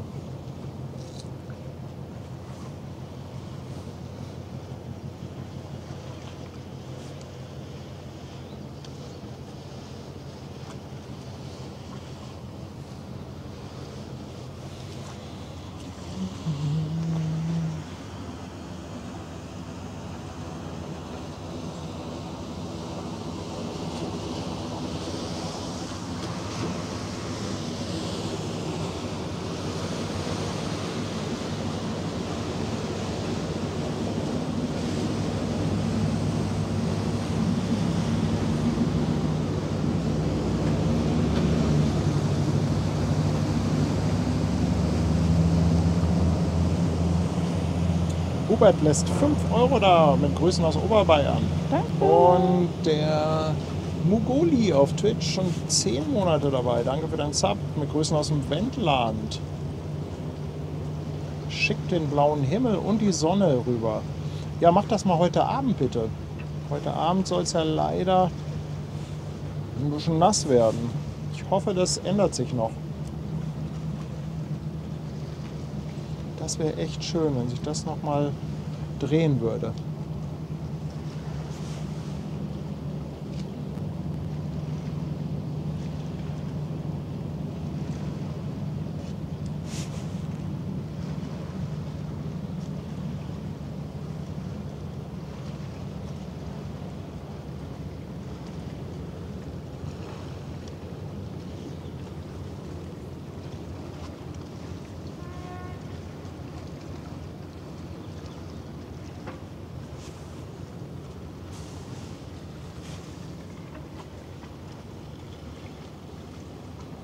Kommen da die ersten Bollerwagen? Ich weiß es nicht. Nee, Koffer.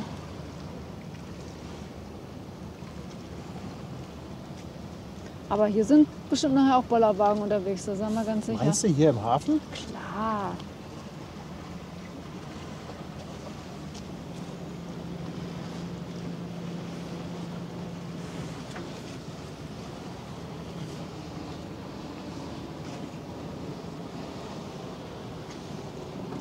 Da ist die Thebe.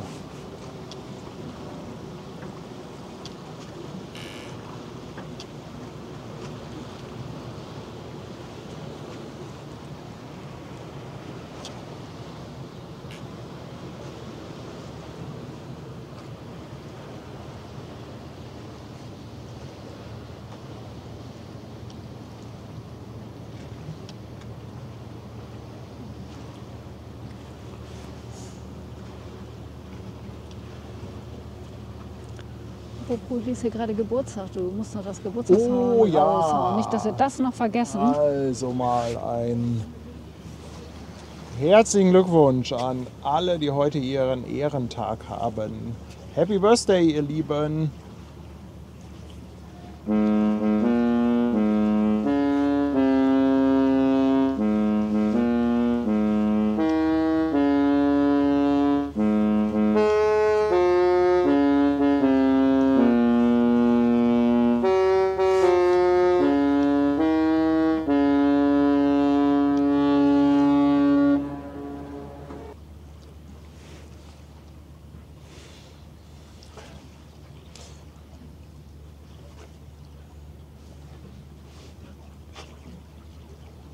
Marc fragt, ob man im Hafen auch zollfrei einkaufen kann.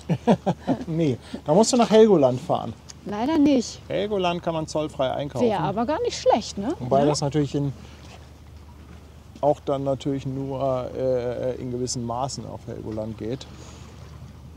Naja, ich kenne da welche, die haben es schon mal übertrieben. Du auch? Ich nicht. Doch, du hast es auch übertrieben. Nein. Doch. Ich glaube, da hast du Equipment gekauft, was nicht mehr ganz so Ja, es gibt im Range des Erlaubten war, würde ich mal so. Also ich nehme es mal an. Ach nein, außerdem, du haust mich hier gerade öffentlich in die Pfanne. Was bist du denn für eine Frau? Bezichtigt mich hier im Stream des Schmuggels. Nein, das war eigentlich so ganz figelinsch da mit dein komisch. Das musste man noch Nein, ich habe aufteilen. da ein Doch. Objektiv gekauft. Genau. Weil es gibt auf Helgoland ja einen Fotoladen, der ist echt bis unter die Decke vollgestopft. Kann man halt Fotoequipment kaufen. Zollfrei. Aber man muss sich natürlich daran halten, was man mitnehmen darf. Die 200 Stangen Zigaretten hast du denn auf die anderen Mitreisenden verteilt? War das nicht so? Das ist aber auch krass, wie viele Läden es auf Helgoland gibt, wo du Wahnsinn. zollfrei Alkohol dann kaufen kannst. Das ist echt krass. Schwester Hansen, wir müssen nach Helgoland. Da kontrollieren wir denn die Uniformierten. Boah, jetzt wird es aber auch mit der Sonne hier gerade heftig. Hast du gesehen, dass da auch noch was kommt? Aber es ist, glaube ich, jetzt zu hell. Erstmal kommt jetzt gerade hier ein Lotse.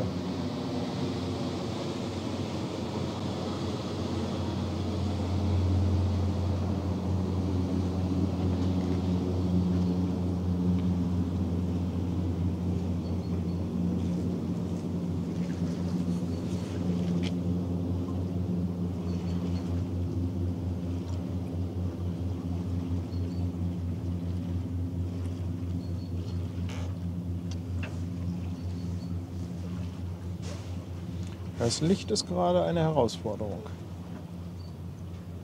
Sieht aus, als wenn das reines Graustufenbild wäre. Petra, 3 Monate dabei. Dankeschön. Moin, schon wieder schöne Bilder. Ja, ich finde auch. Also das hat sich gelohnt. Also bildmäßig war das schon gut. Sag mal, der ist aber auch hübsch hier, ne? Ja, Der Karl ist auch noch nicht so alt, glaube ich. Die Velvet, kann das sein? Der hat bestimmt eben die Daten.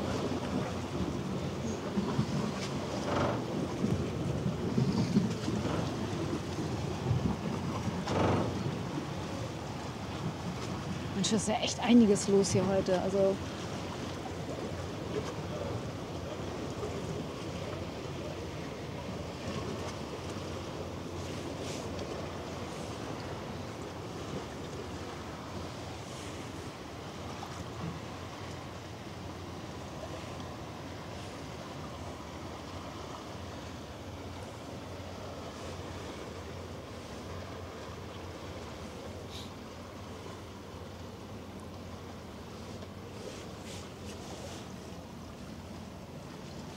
guck mal, Malte hat dich eingeladen auf sein Kajak. Das ist ein Zwei-Mann-Kajak. Das ist lustig. Na, ob das so lustig Das ist, ist doch zum Kentern verurteilt. Die Reise. meinst du? Bestimmt.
Kajak mit Stützräder. Jürgen.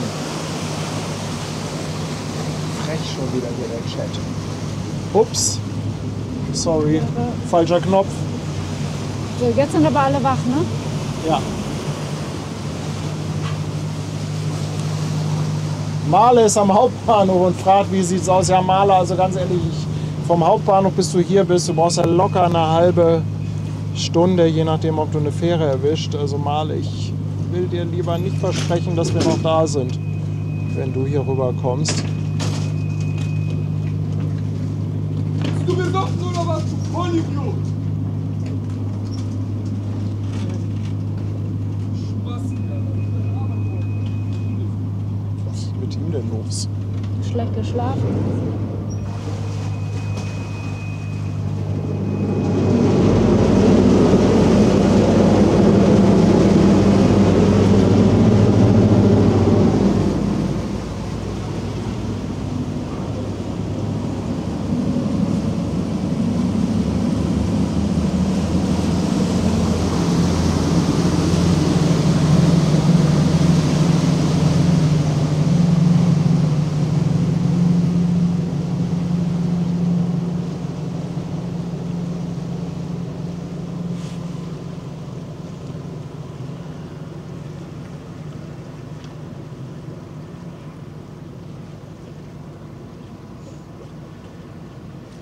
Was meinst du? Wie sieht es denn schiffsmäßig jetzt hier aus? Ja, also ich weiß nicht, ob da hinten gleich die Alcazar kommt.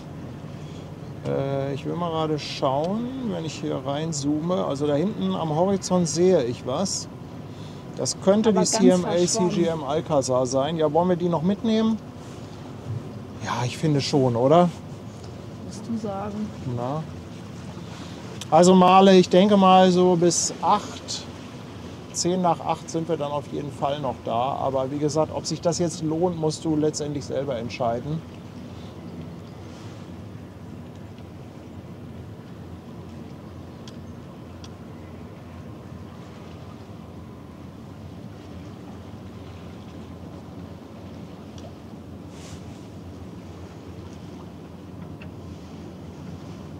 Fähre. Ich glaube, da kommt auch noch was hinter dir. Kommt was von hinten? Ja, ich weiß nicht, ob die hierher fährt oder ob die nur verholt. Ich kann ja mal rüberschwenken. Das ist auf jeden Fall eine schöne Silhouette. Toni, have a nice day. Toni, bye bye.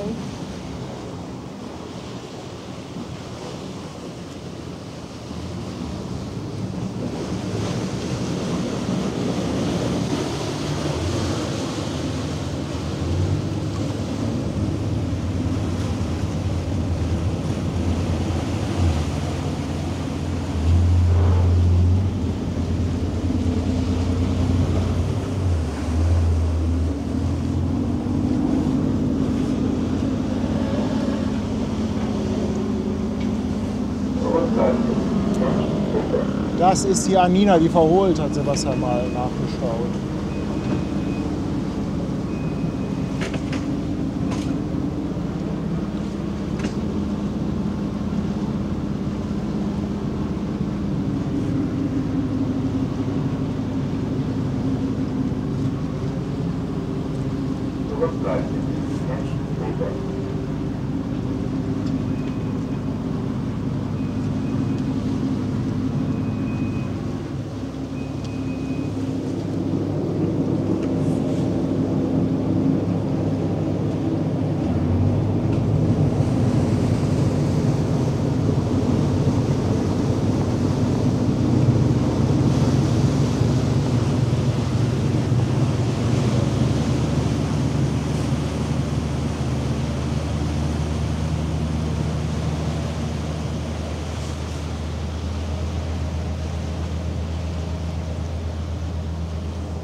Jetzt ist ja für manche schon Frühstückszeit, ne? Mhm. 7:30. Ja, so langsam könnte ein leckeres Frühstück kommen. Mein Frühstück, einen Bollerwagen klar machen und los geht's, ne? So, ich möchte mal einmal landen wieder.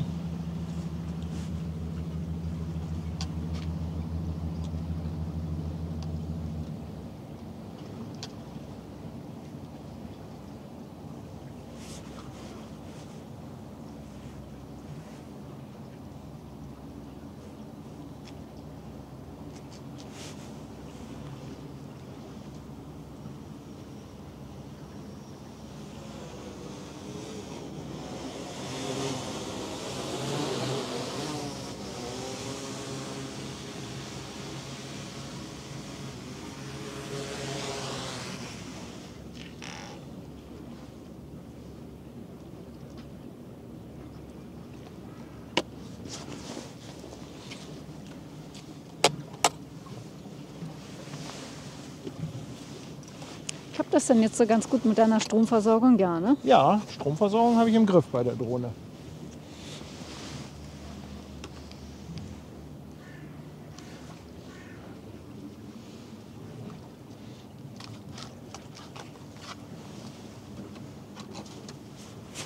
Immer einen vollen Akku.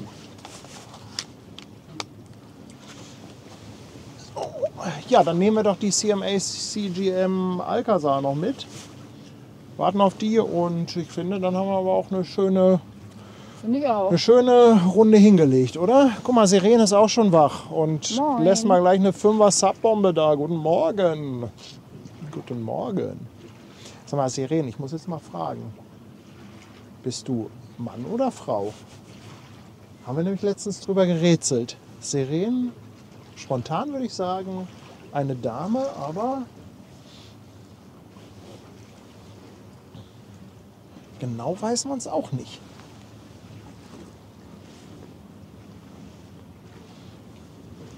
Kannst du mir mal den Autoschlüssel geben? Ich hole mir doch noch mal meinen. Ja. Ein Mann ist Sirene. Ein Mann, dann haben wir das ja auch mal geklärt.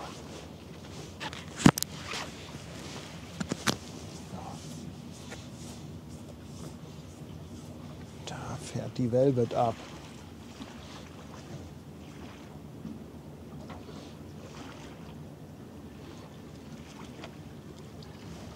Ich gehe aber noch mal zurück, weil die Anina, die da gerade verholt, so schön in dem Gegenlicht, das sieht schon ganz lecker aus.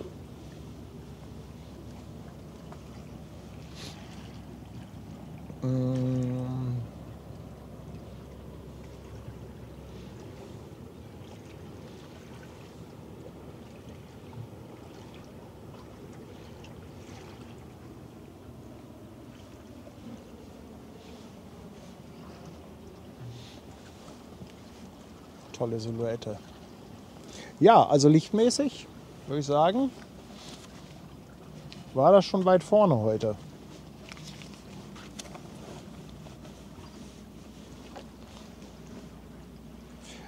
Sirene haut nochmal 1000 Bits raus. Dankeschön. Und Henrik Köster zahlt den Kaffee nach dem Stream. 10 Euro Superchat. Herzlichen Dank, mein Lieber oder meine Lieben. Die Anina hat 149 Meter Länge, 22 Meter Breite. Sieht man ja auch oft hier im Hafen. Kleiner Fieder. Oh, jetzt blendet die Sonne richtig. Jetzt wird es anstrengend. Aber ich glaube, die CMA CGM, die kriegt auch noch mal ein schönes Lichtchen. Markus Liermann ist da und fragt, was stimmt denn mit euch nicht? Morgens 4:30 Uhr. Ja, Markus, Mensch, wir haben hier auf dich gewartet.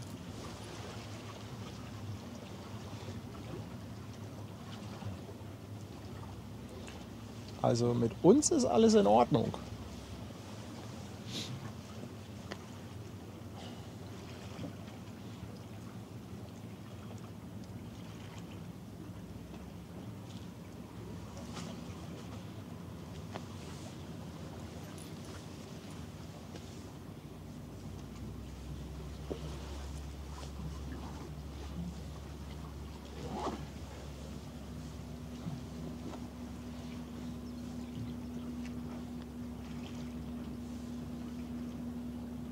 Krass, 7:30 Uhr.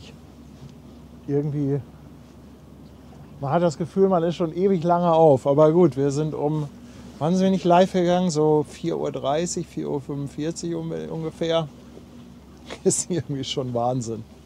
Echt verrückt, echt verrückt.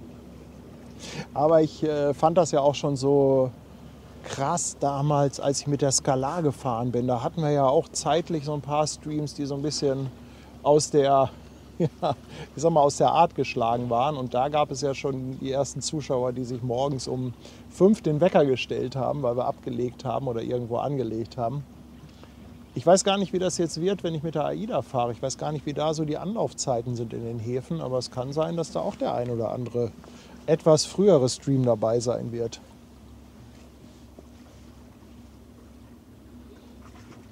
Henrik fragt, ob es heute noch einen Stream geben wird. Henrik, das Problem ist, dass es heute Abend regnen soll. Da soll einiges runterkommen. Vom Schiffsverkehr her würde das heute Abend passen. Da wäre noch mal ein bisschen was. Gerade so dieses Zeitfenster 18 bis 20, 21 Uhr. Aber wir müssen abwarten, ob sich das noch verzieht. Also die Vorhersage war jetzt für heute Abend nicht so wirklich lecker.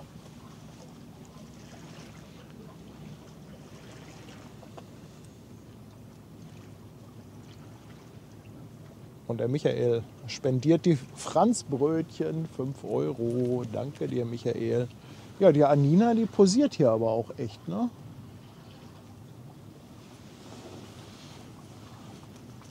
Schön im Gegenlicht.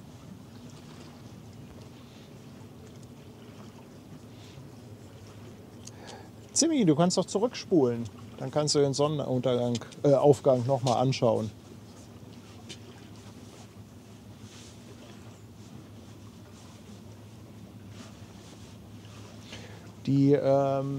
Also die Abfahrt mit der AIDA ist am 12.06.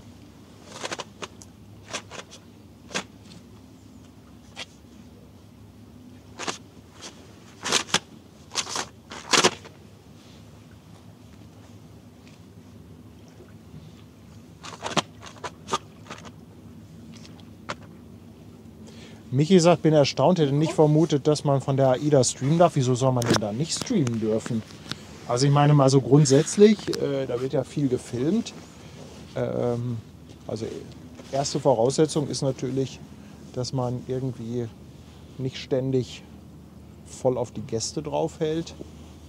Aber ich habe natürlich zur Sicherheit das vorher bei AIDA angemeldet. Beziehungsweise der Fabian hat das gemacht. Gesagt, dass wir da sind und dass wir auch streamen wollen. Die haben gesagt, ist in Ordnung, aber auch so grundsätzlich, solange du nur ein bisschen Landschaft zeigst.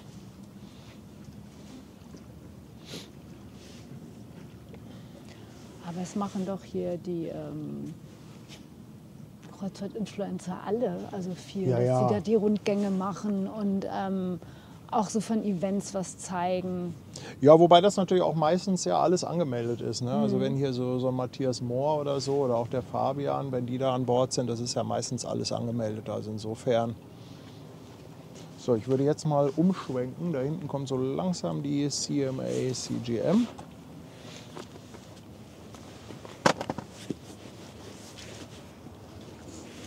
Aber ich sag mal, Fähre. am Ende des Tages ist das natürlich alles eine Sache der Anmeldung und dass man fragen muss. Und wer nicht fragt, der kriegt auch nichts. Aber im Normalfall ist das kein Thema. Seren, danke dir nochmal für eine 5er Subbombe. Herzlichen Dank. Und Jörg schickt auch nochmal 5 Euro und bedankt sich für den frühen Stream. Liegt zurzeit im Krankenhaus, da kann man jede Abwechslung gut gebrauchen. Gute Ja, dann Besserung. schicken wir mal gute Besserung, oder? Ich hoffe, es ist nichts Schlimmes. Nur etwas, was du mit ein bisschen Zeit weitestgehend aussitzen kannst. Jetzt, wenn die Fähre kommt, drehe ich nochmal weg. Boah, jetzt haben wir aber Gegenlicht da hinten. Waldfee. Waldfee, holla. Aber sicher mit der AIDA kann man das ja auch erst sagen, wenn du drauf bist und alles klappt da, ne? Bitte? Doch sicher kann man das ja auch erst sagen mit der AIDA, wenn du drauf bist und das alles klappt. Und Ja, aber wie gesagt, ich bin ja auch, ich muss ja gestehen, ich bin ja jetzt gar nicht so wie jetzt diese Kreuzfahrt-Influencer, die machen ja dann diese Rundgänge, zeigen die Kabinen und zeigen die ganzen Wasserrutschen und so ein Kram. Ich bin ja jetzt eher am Schifffahren interessiert. Also ich freue mich vor allem, ein paar schöne Landschaften, ein paar schöne Eindrücke, ein paar schöne Bilder und so weiter. Also ich glaube nicht, dass ich da irgendwie aus dem Restaurant streame, was ich da gerade esse.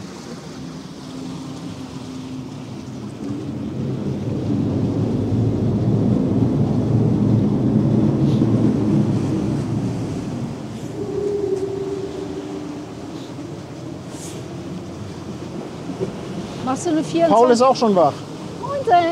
Moin, Moin, machst Paul. du eine 24/7 Cam bei dir auf dem Balkon? Nein. Nein, das halte ich für keine gute Idee.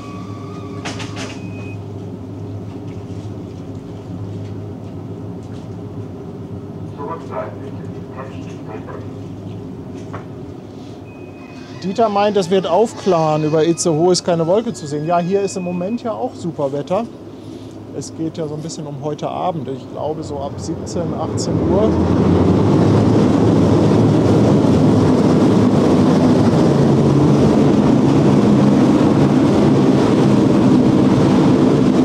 Da sieht es dann nicht so doll aus.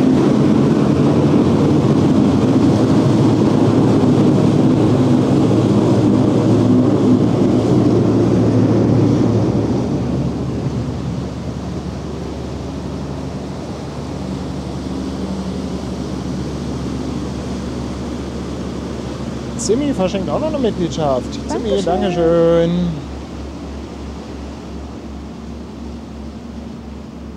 Aus so einer Sonne kann man es jetzt hier aushalten, ne? Herrlich. Ja, also wenn jetzt die Sonne rauskommt, dann Also wenn jetzt hier jemand wird's gleich Frühstück warm. vorbeibringt, dann bleiben wir auch noch länger. Male ist unterwegs. Also Male, wenn du Franz Brötchen mitbringst, warten wir auf dich.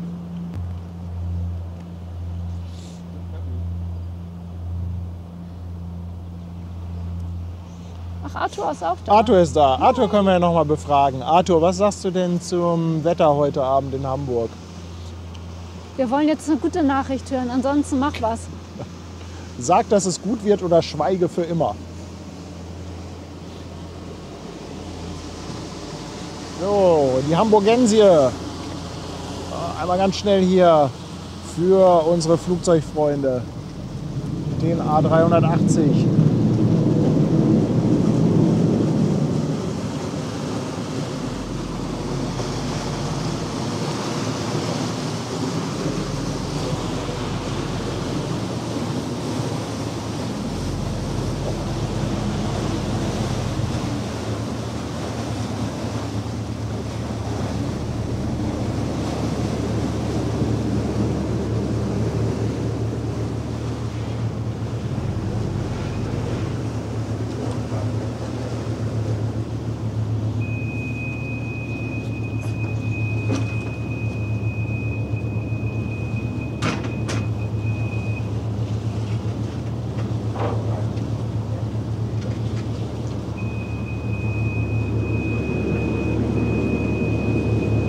Ja, Regen ab 18 Uhr, schreibt hier auch noch mal jemand.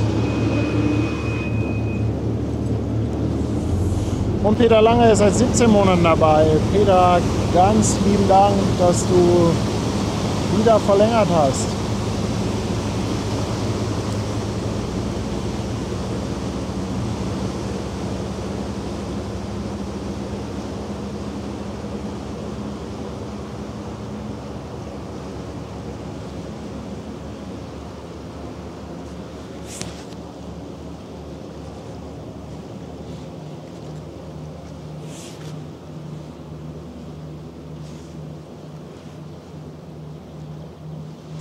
Also, Arthur macht das richtig. Er sagt, ein bisschen abwarten. Aktuell etwas Regen, aber es könnte sich noch zurechtzuppeln.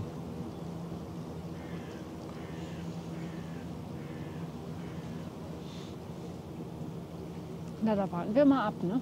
Ja. Guck mal, Beatrix ist auch auf. Beatrix, moin. Dankeschön. Und danke für die Mitgliedschaft.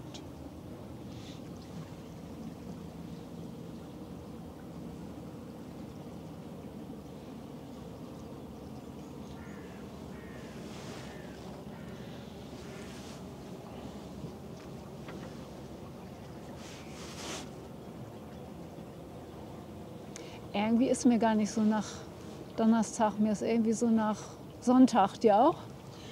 Ja gut, aber ein Feiertag ist ja im Grunde genommen Sonntag, oder? Ja, aber da kommt man total aus dem Flow. Weil morgen denkst du, dann ist es Montag und dabei ist schon Freitag. Also es ist ja irgendwie verwirrend. Schwester Hansen sendet schon wieder ganz viel Liebe. Ja. Ja. Ach hier, und Steffi macht Urlaub. Wie Urlaub schon wieder? Du warst doch gerade erst los. Gibt's ja gar nicht. Ach, du kommst nach Hamburg? Ja, nee, finde ich super. Dann sehen wir uns ja gleich. David, danke schön, dass du deinen Sub verlängert hast auf Twitch. Danke, danke. Und Seren haut nochmal eine Fünferbombe raus. Danke. Danke. Sebastian möchte wissen, wie viel Vorlaufzeit ich brauche, um einen Stream zu starten. Also das Aufbauen, Viertelstunde.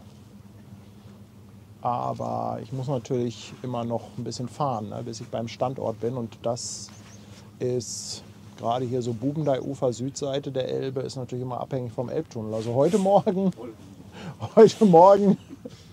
von Haustür bis hierhin, glaube ich, keine 25 Minuten.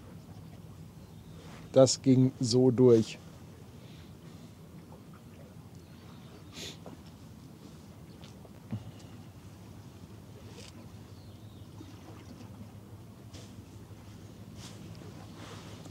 Aber hier, wie wäre es denn mal mit ein bisschen Kaffeewerbung? Morgens einen leckeren Kaffee von uns. Das wäre doch was.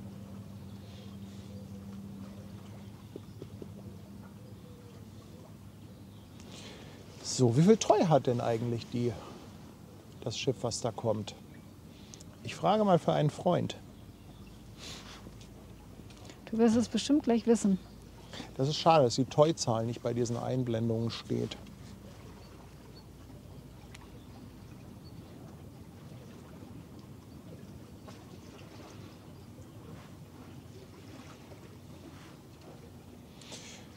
Peter schickt 5 € Superchat und fragt, habt ihr eigentlich die Zeit gefunden, den zugesandten Bogen mit den Seglern auf Deck 7 aufzuhängen? Peter, ja, hast du vielleicht nicht mitbekommen, aber Deck 7 haben wir wieder gekündigt, weil es sich einfach nicht lohnt für uns. Wir haben festgestellt, dass gerade jetzt so in den Frühjahrs- und Sommermonaten wir da so selten sind.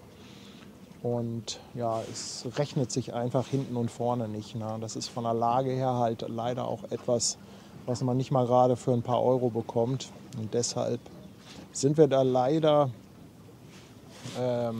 wieder rausgegangen. Also jetzt zum Ende des Monats. Aber trotzdem vielen, vielen Dank. Also ich denke, wir werden da auf jeden Fall noch, wir werden da noch Verwendung für finden. Peter. Volker, danke dir für 13 Monate. Er sagt, Dankeschön. Handy leider bis 6 Uhr im Stummmodus. Ja, ist ja auch schlau. Macht ja auch Sinn, das Handy nachts auf lautlos zu stellen.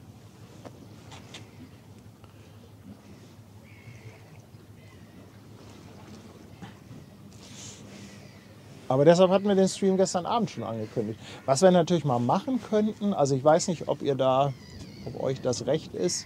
Wir haben ja gesagt, wir schicken diese WhatsApp-Nachrichten immer erst dann raus, wenn wir live gehen. Wir können natürlich mal, wenn wir vorhaben, so eine 4-5 Uhr Nummer zu machen, vielleicht eine WhatsApp am Abend vorher schon mal schicken.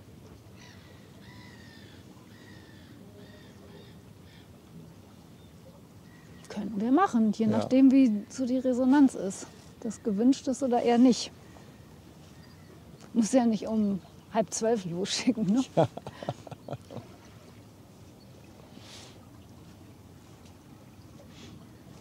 Sabines Päckchen ist angekommen und sie hat eine Stunde verschlafen. Sabine, danke für 5 Euro.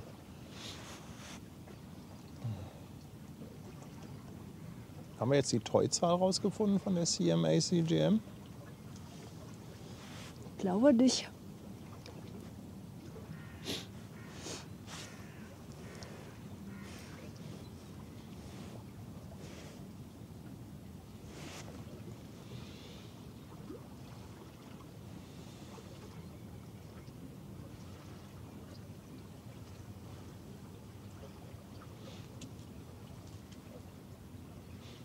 Ja, also schreiben hier schon einige. Eine ganz gute Idee, sowas vielleicht auch mal per WhatsApp abends schon anzukündigen.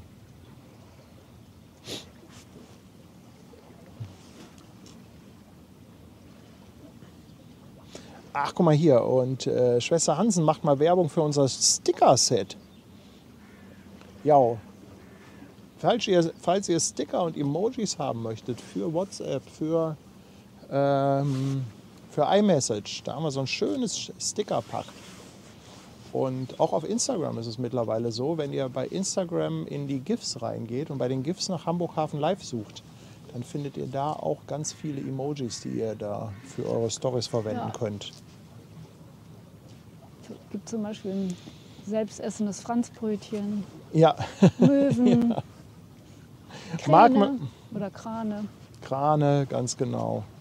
Marc fragt, ob der Ort, wo wir stehen, öffentlich zugänglich ist. Ja klar, das ist ja hier ein Fähranleger. Ne? Fähranleger nennt sich Bubendeiufer. Lässt sich relativ einfach finden. Also wenn du bei Google Maps nach Bubendeiufer suchst, kommst du super gut mit der Fähre hin. Kannst auch von hinten mit dem Auto ranfahren. Aber klar ist das hier öffentlich.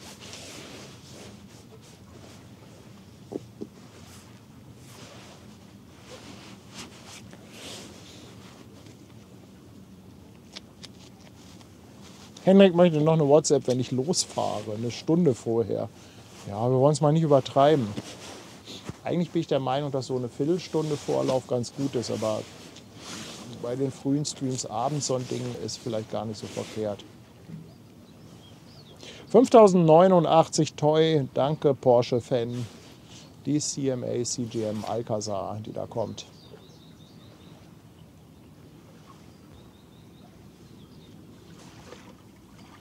Boah. Hell, schön, warm wird's jetzt.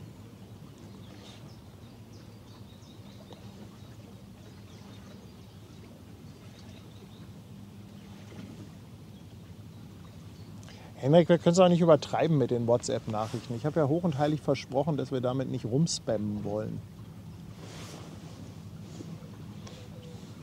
Aber ich finde so eine abends dann. Ja, für die frühen Streams am finde ich, Abend das ist- vorher wäre ist eine doch gute okay. Idee. Absolut. Absolut. So, jetzt kommt wieder eine Fähre und ich bin noch nicht in der Luft. Na, warte doch. Ja, ich warte, bis sie gleich weg ist. Aber hätte ich natürlich mal vorher machen können. Hast du aber nicht. Ja, jetzt ist es zu knapp. Das dauert doch auch noch ein bisschen. Das ist doch genug Zeit. Ja, ja, ist alles gut.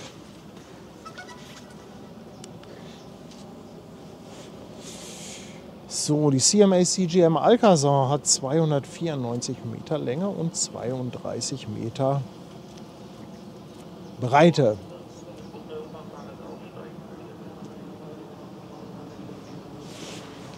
Ah, von der Fähre kommt schon die Ansage. Wer hier aussteigen möchte, bitte mal drücken.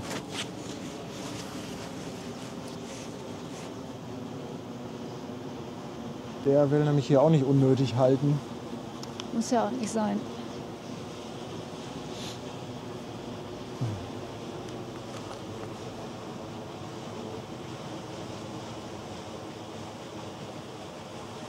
Gar keiner an Deck. Kann ich ja mal voll draufhalten hier.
Zur anderen Seite kann man gerade nicht gucken. So krass, wie die Sonne da gerade steht.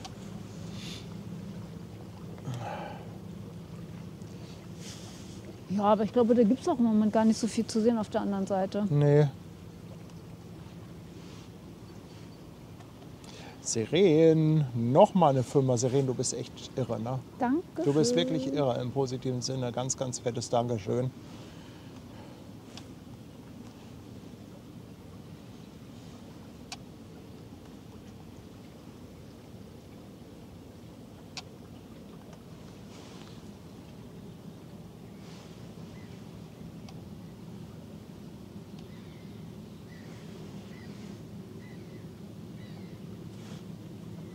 René fragt, ob es schon mal vorgekommen ist, dass die Fähre vorbeigefahren ist, obwohl ich mit wollte. Nee, also ich will ja im Normalfall nicht mit. Und wenn, dann stellt man sich natürlich dahin, und da, wo man dann auch einsteigt. Hier, wo ich Meistens stehe, steigen ja auch Leute ein und aus. Ne? ja, Also, ja, hier, wo ich stehe, ist genau. ja eigentlich schon klar, dass ich nie mit will.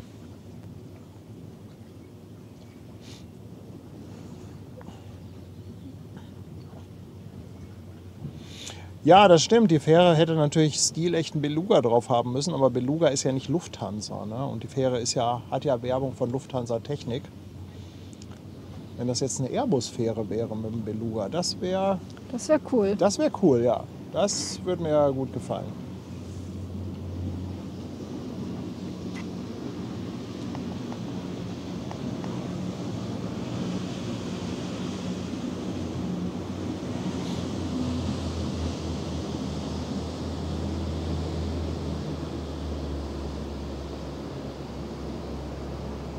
Da brauchst du bald eine Sonnenbrille. Mhm.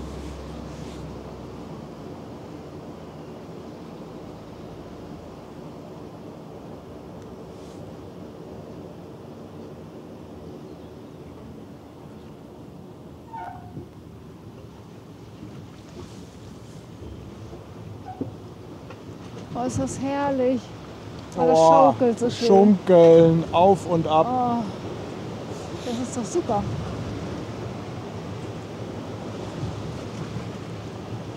Oh, das kann jetzt so bleiben.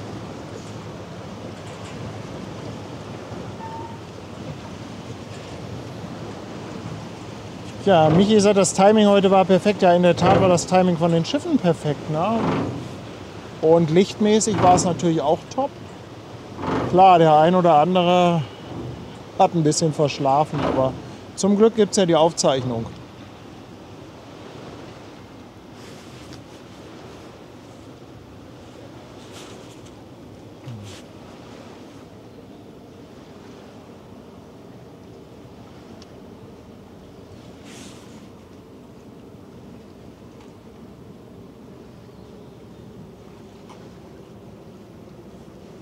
Guck mal hier, die Kamera ist doch gerade. Die ist doch super. Kommt auch eine Fähre, ne? Ja.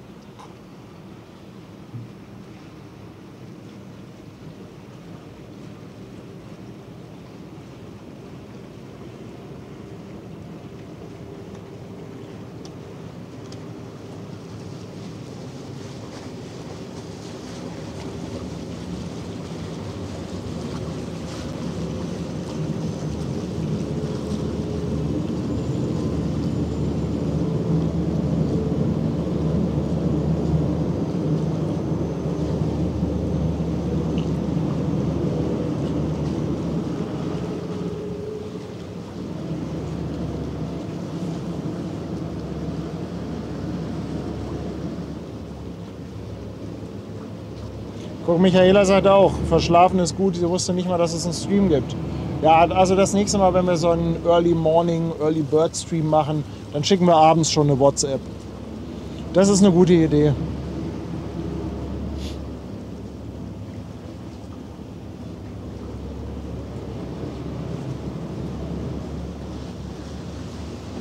Das ist ja vielleicht auch für deine Reise ganz gut. Wer weiß, was du da für Zeiten hast, ne? Oh ja, für die AIDA-Geschichten, da wird es wahrscheinlich auch einige WhatsApp-Alarme geben.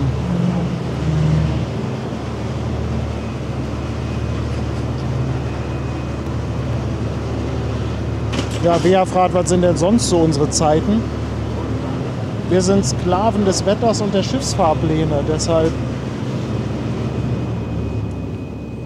kann es eigentlich vorkommen, dass wir zu jeder Tages- und Nachtzeit streamen. Natürlich mögen wir das auch am liebsten, wenn das, sag ich mal, so früher Abend ist.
Ist aber auch flott unterwegs, ne? Mhm.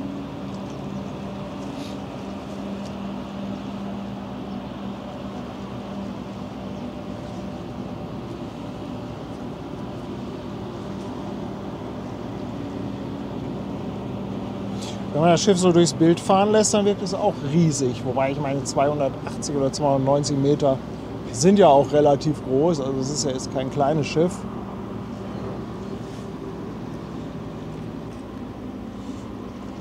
Aber dann hat man so eher das Gefühl, hui, was kommt da noch, was kommt da noch, wann ist das endlich zu Ende?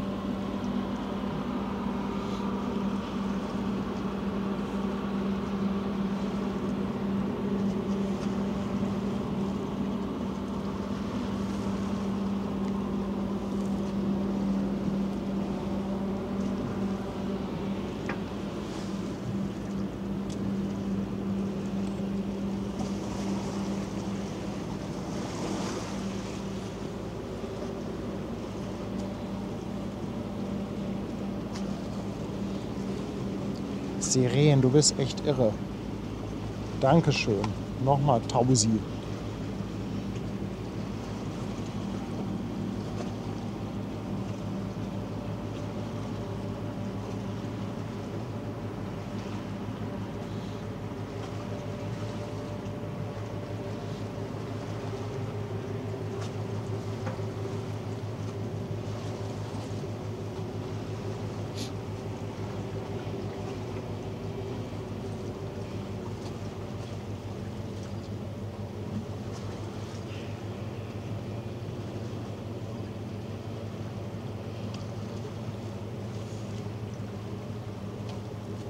Hier, der Mark Energy hat eine interessante Frage. Mich würde mal interessieren, ob alle Containerschiffe bereits bei der Abfahrt auf Sprengstoff überprüft werden. Gibt es sowas? Ich meine, du bist ja selber schon gefahren. Nee. Nee. Dafür sind es zu viele. Also es gibt natürlich Kontrollen. Ja, aber es ist nicht so, dass jedes Schiff auf Sprengstoff untersucht wird. Wüsste ich jetzt nicht. Wäre mir nicht bekannt.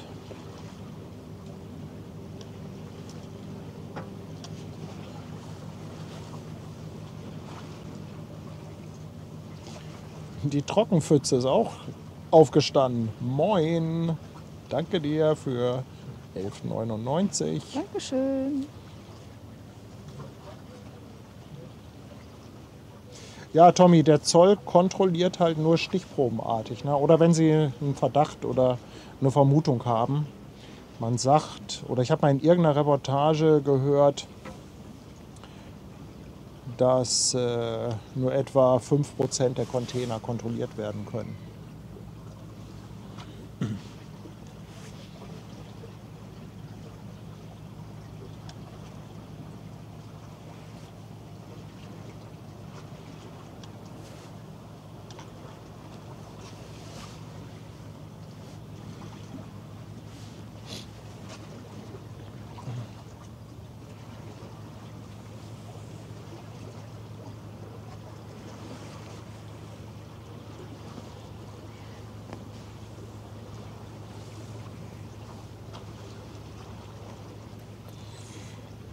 Ja, wo geht die hin, die MSC? Sieht so aus, sieht nach Burchardkai aus. Vielleicht auch Eurogate. Male sagt einmal noch quer über die Elbe, dann ist er da. Ja, also wir warten auf jeden Fall auf dich. Das machen wir auf jeden Fall. Und wenn wir dann auch schon am Abbauen sind, dann ist ja auch ein bisschen Zeit zum Quatschen.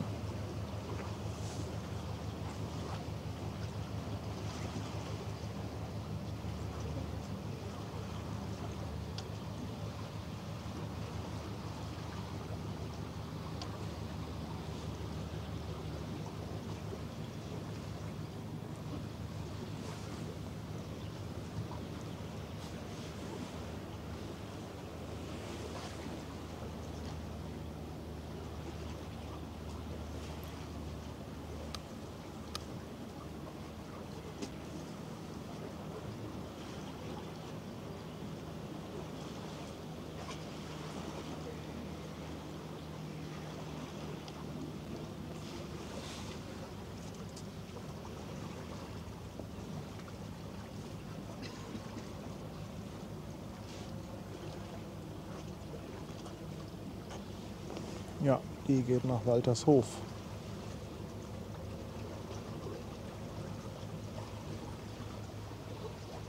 Guck mal, Andreas Größers OWL ist auch seit 4:40 Uhr dabei.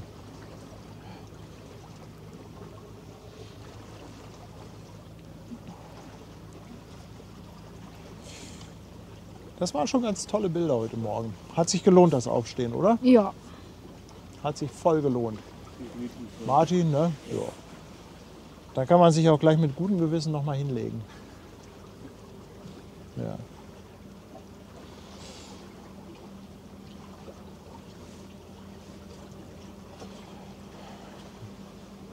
So, dann landen wir doch schon mal die Lusthansen.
Ja, Mensch, Ja. weg ist sie, ne? Gelandet sind wir auch, sicher am Boden angekommen. Manni ist seit 3 Monaten dabei. Nee, Namani, nicht Manni. Oh Gott. Das sind die ja. ersten Ermüdungserscheinungen, würde ich mal so sagen. Oh ja, so ein bisschen. Ein bisschen. Aber dann zeigen wir uns doch mal. Boah, guck mal, wie hell das hier mittlerweile Ja, ist. richtig Ich muss hell. mal die eine Kamera drehen. Boah. So. So, alle da. Ja, Der ihr Martin Lieben, auch. das war doch ein toller Morgen, oder? Ja, absolut. Bisschen früh, aber ja, Komm. ich bin doch eben schon gerückt, damit ich im Bild bin. Also Das war echt ein super schöner Morgen. Also das Aufstehen hat sich total gelohnt. Mega Licht, richtig tolle Schiffe. Langsam wird es auch warm. Tolle Frau dabei, die beste überhaupt. das würde ich jetzt auch sagen, zur Rettung. Ja. Und Was ist denn jetzt? guck doch mal auf das Bild. Guck mal, wie Wo groß soll ich wo bin. soll ich denn jetzt hin? Nein, du mit sollst deiner einfach Meinung? nur auf die gleiche Höhe. Du stehst, wenn du so seitlich versetzt stehst, dann wirkst du immer so klein im Ja, macht Gegensatz doch nichts, zu ich mir. bin klein.